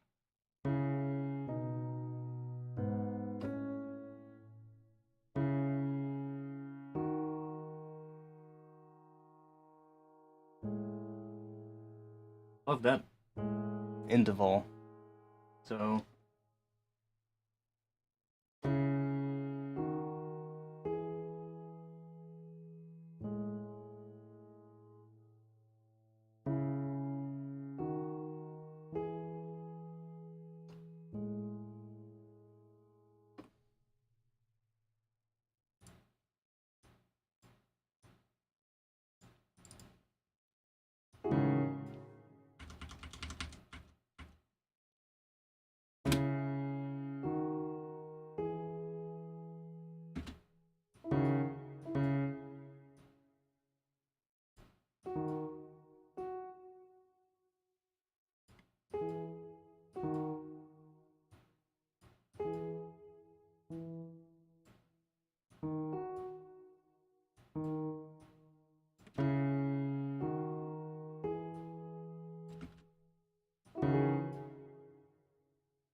Hey, maybe stream is not over yet.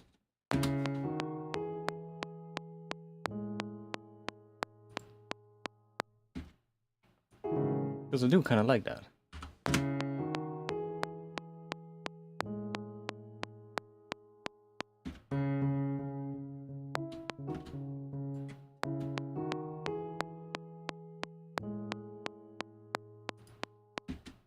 Dun, dun.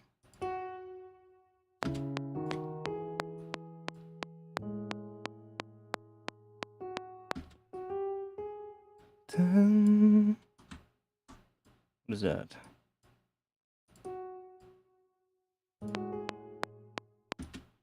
Kind of like that.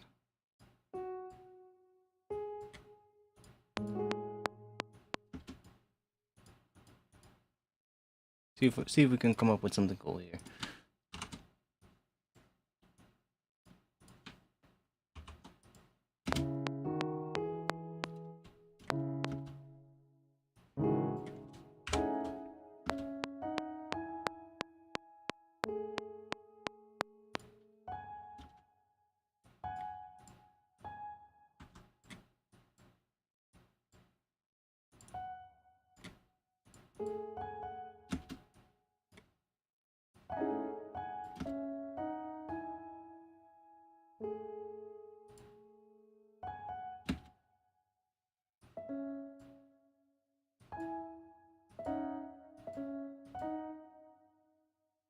Yeah, okay. Do this.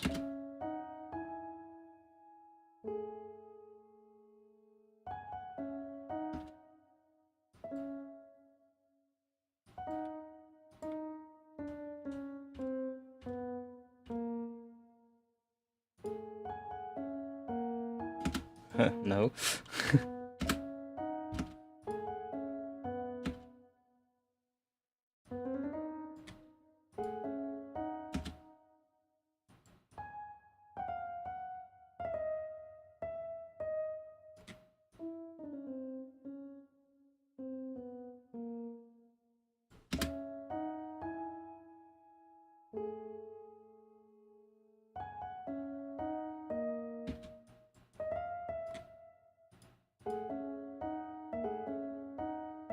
Oh wait, that one is not in the skill, my bad.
Mm.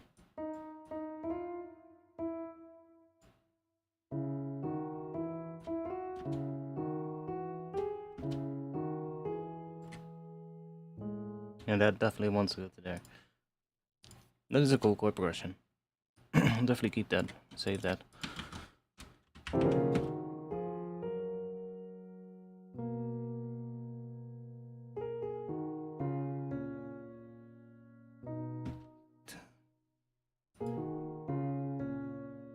Dun, dun.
It's actually quite nice.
Yeah, that's gonna sound like shit, probably.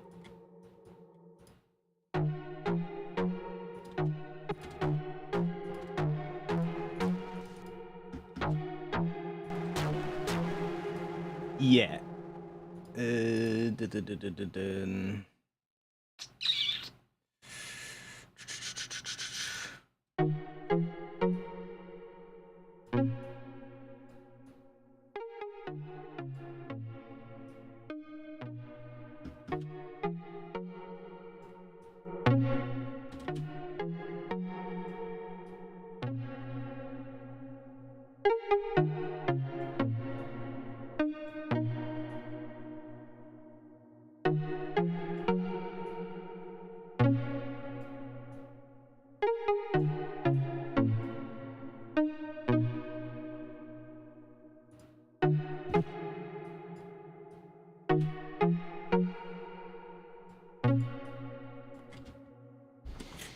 Hmm.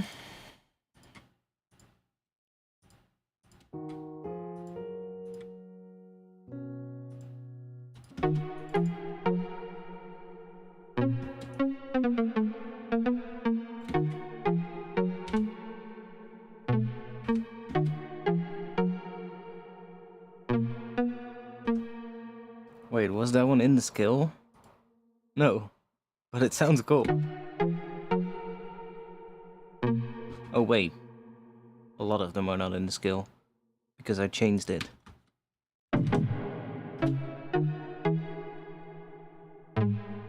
Yeah, I changed it to D sharp there, so...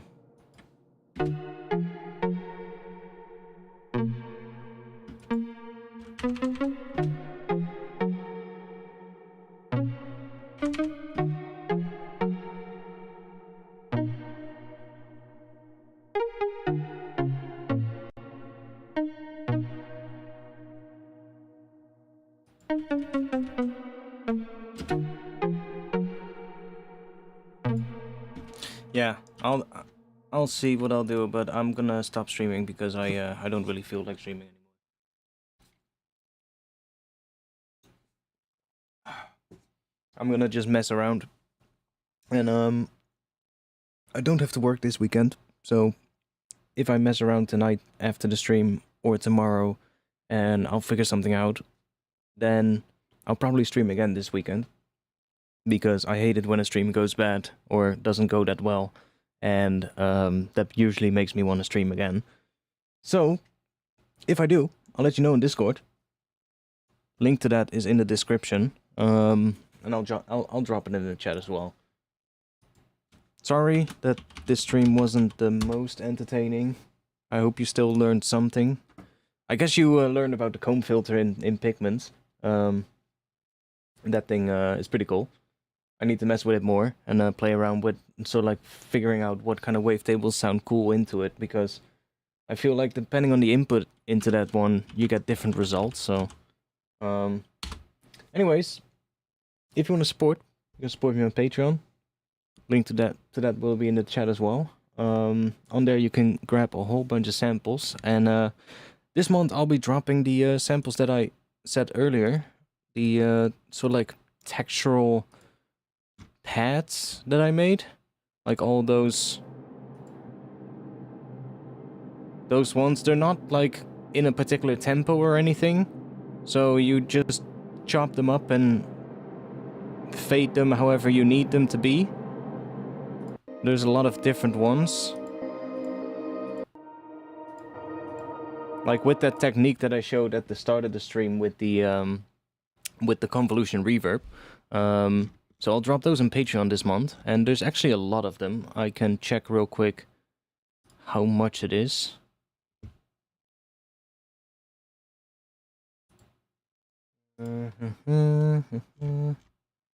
Let's see how much this is. Can I upload this to Patreon? 1.35 gigabyte. Okay, I'm gonna have to split this one up into a couple of parts, I think, because Patreon has like 200 megabytes, I believe, still as the maximum file size. So I'll see which which zip algorithm becomes the smallest, and then I'll just chop it up into parts or something. But yeah, that's quite a lot of content for this month for the sample pack. So this one is going to be a bit bigger. It's also because the samples are long, of course, because all these samples are quite long. But that's also because then you get more use out of them, I feel. Like, this one is a major one, but the tone of this one is so cool. Could be really cool, sort of like drone for the start of a tune. And then these parts, it's the same tone, it's just getting louder. So you can use this as a sort of like fade thing or something, I don't know. Do with it whatever you want, I guess. I appreciate you streaming either way. Yeah, I mean, whatever, you know, it can't go good every single time. Right? Although I have to say, the last stream wasn't the best either, although the first part of the last stream wasn't the best, and then in the second half I started working on a different tune that I already had started, and, you know, that's fine. But I don't feel like working on a tune that I've already worked on today. I need, that's the thing, and maybe that also plays into it, you know? The fact that I know that I want one tune to open the EP with that is a little bit more, how do you say it? Still danceable in a way, and still drum and bass, right? But not as heavy as some of the other ones. Like, I have a couple of tracks right now that are good and that I want to finish for the EP, but they all have a very similar kind of bass. Well, not that the bass is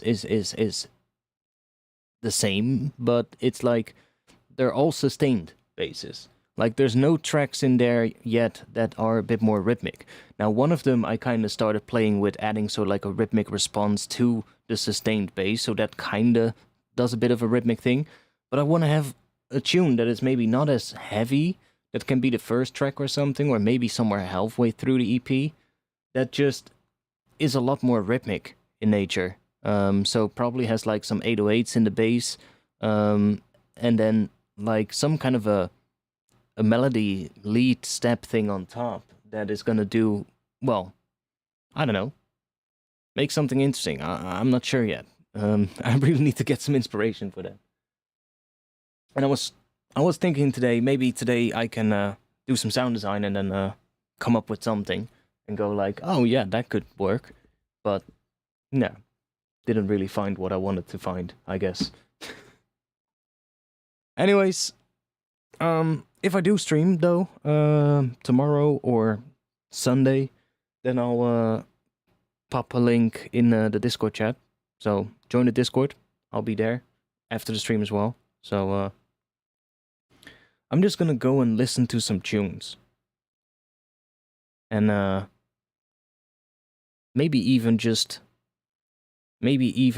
like find a tune that I kind of like, copy the chord progression, and then just pitch it around to different scales and different chords to see like if I can find something that I like or whatever. I don't know. There's a whole bunch of ways to get inspiration for tunes, and whatever. I'll figure something out.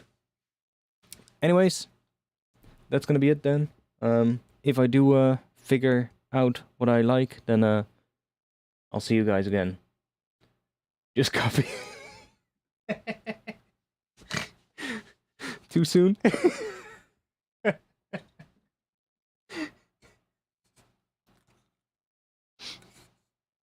Yeah. Let's not do that. But that's a good one to end on. Thanks for being here all. I'll see you all in the next one.